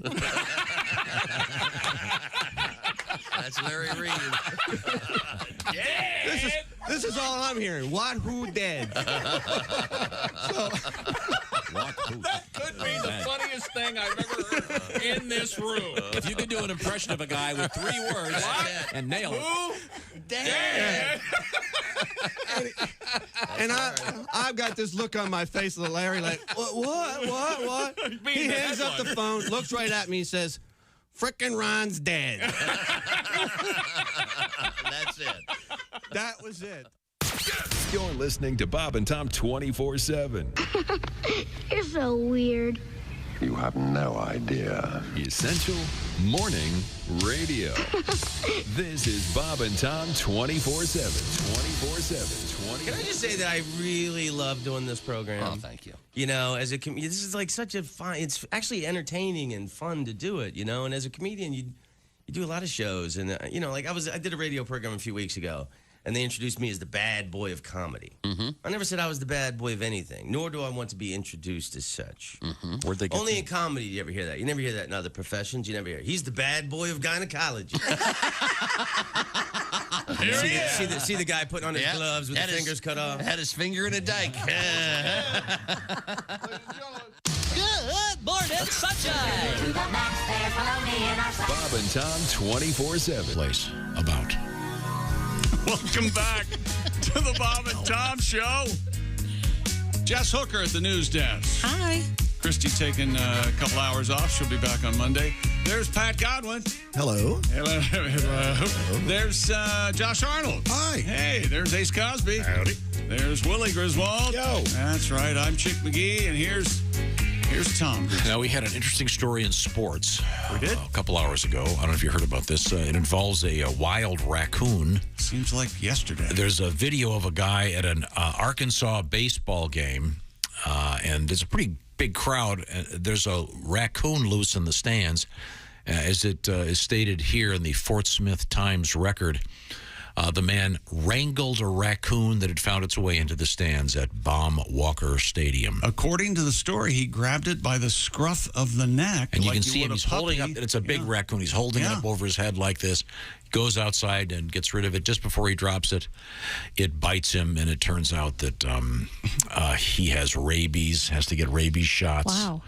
But hey, it was raccoon night at the ballpark. Hey, well, that's gonna happen. You catch it, you keep it. So, got this nice letter. This is from Rob from Rockford, Illinois. Hey, Rob. It was my wife and I took our boat out for the first time Saturday afternoon. Well, la-di-da. We drove to our favorite lake and made 3 stops on the way, pee breaks, sandwiches, et cetera, et cetera. Stopped at the boat prep area to unhook the boat, get our gear in the water. Proceeded to the lake, all smooth so far. Get in the boat, hammer the throttle wide open, wind in our faces, feeling good after a long winter. Nice. Suddenly a raccoon jumps out of a cubbyhole in my boat, looks at us, jumps up onto the front deck, then goes back down into the hole. Wow. I stamped my feet and yelled at it. It did a swan dive over the side of the boat. Wow. The water was so cold. My wife, however, was about to jump in to the lake. To save him? No. To get away from the raccoon. The raccoon, by the way, swam to shore. P.S. We had a good day fishing. All right. Wow. So, I ever tell a story about my next door neighbor with the Corvette? No. Yeah, my next door neighbor had a convertible Corvette, and I was standing in my front yard one day, and this guy starts driving by. Suddenly, he comes up off the road and runs over the guy's mailbox next door. Oh, no. Comes flying out of the car. His car had been parked in his driveway under a couple of trees. A raccoon had apparently gotten into the car and gotten under that combing, that flange down by the accelerator. Yeah. So he's driving, and he feels this little hand in his foot. He ran over our friend Jeff's mailbox. You know what I'm talking about. Yeah. I almost ran over a mailbox on a motorcycle. First time I'd been on a motorcycle in a while. Ever. If ever. Yeah, the idea is to avoid those. Yeah. By the way, I avoided it. If you want to join us for the Miracle Ride, check out miracleride.net, you bikers. But right now, it's time to review. Time now for Today in History. We have not looked at this at all. Love Let's it. see. Love Happy everything birthday. about it. Happy birthday. Oh, this is an opportunity for you to do one of your great impressions. I know. I'm ready. Happy birthday, Jimmy Stewart. Mr. Potter! Oh, building and loans. And if I could turn back time. Is it Cher's birthday? Yeah, I think so. Wow. Joe Cocker's birthday. Oh, I like him too. yes. Oh, the best. How I was feeling. All right. Oh, okay. All right now. Not feeling too good myself. He was sick earlier, but he's all right now. Wonder how he's getting by. Let's see. With a little help. from Okay, we're going to do his that now. Is that what's happening? Let's see now. You're right. Yeah. Do you know her name was, excuse me, Lola? Sherilyn Sarkeesian. Yeah. Sarkeesian Bonnet. Wasn't she like, well, yeah, this is public record. I mean, people know this. She was like 15 when she met Sonny or something. Yeah. I don't know. I always liked the song "I Got You, Babe." Yeah, well, I got she's you. very funny. I don't think she gets we've a had lot her on of the show. credit. She's yeah, funny. she's great. They could have had Sonny on charges. Is what they could have had. Happy birthday to the race car driver Tony Stewart. And I got Tony Stewart. No, that's James. What? You're doing James there. Sorry. Driving a fast car. It's real fast. 1873, Jacob Davis and another guy received a patent for something called blue jeans. Name the other guy. Levi. Levi Strauss. Levi Strauss. Yeah, he really got the... So Jake in the name thing got left out in the cold. Is that right? Yeah. And this says his name is Levis. Levis. Is that true? Huh. Not Levi? So they could have been a pair. They could have bought Jakes. You know, I got a new pair of Jakes the other night. It could have been that, but it's Levi's. White Jakes. They look so cool and they are so neat. Remember that commercial? No, I don't. And I think you might be having a stroke. White Levi's, white Levi's. They look so cool and they are so neat. No. I don't remember. Did you wore a pair of white Levi's? No, that was the name. That brand was called White Levi. Okay. Let's see now. Charles Lindbergh took off from New York in 1927 for the first nonstop flight across the Atlantic. One of the finest American Nazis to ever live. Look it up. What about Henry Ford?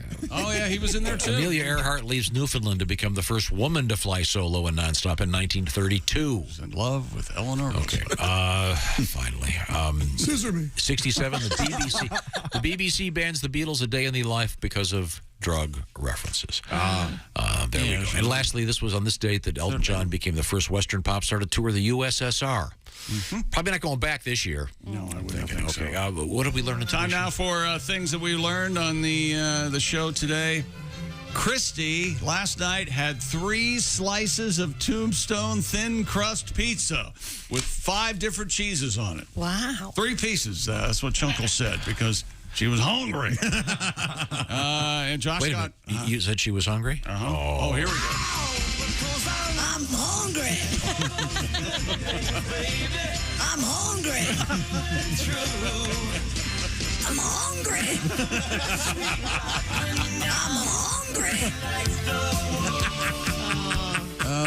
Hungry like the wolf.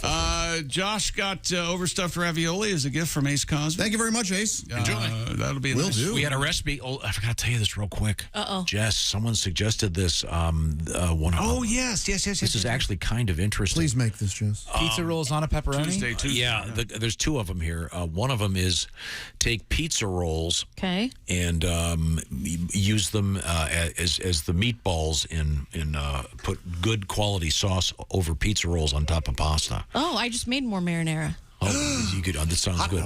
The other guy, I'm trying to think of it. He said, he took Chef Boyardee ravioli, put it in a strainer, got rid of all the sauce, and then used his mom's sauce. Oh, okay. So we could do that too. No, we can't. We're going to get this guy's mom's sauce. He'll write back. I'm sorry. I'm back to you.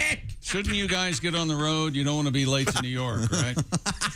Use pizza rolls as meatballs. I think it's And yes, I'm still upset with Bob Costas because he called me Chip on purpose, and I'm never going to forgive him. See you Monday, Chip. Yep, see you Monday, guys. Watch for the boys, Willie and Josh, Ilion, New York, Catch a Tourist, tomorrow night. Yes. One show only. This is the Bob and Tom Show. For a complete copy of the Bob and Tom Show contest rules, go to bobandtom.com/contest-rules or just scroll down to the bottom of the page and see contest rules.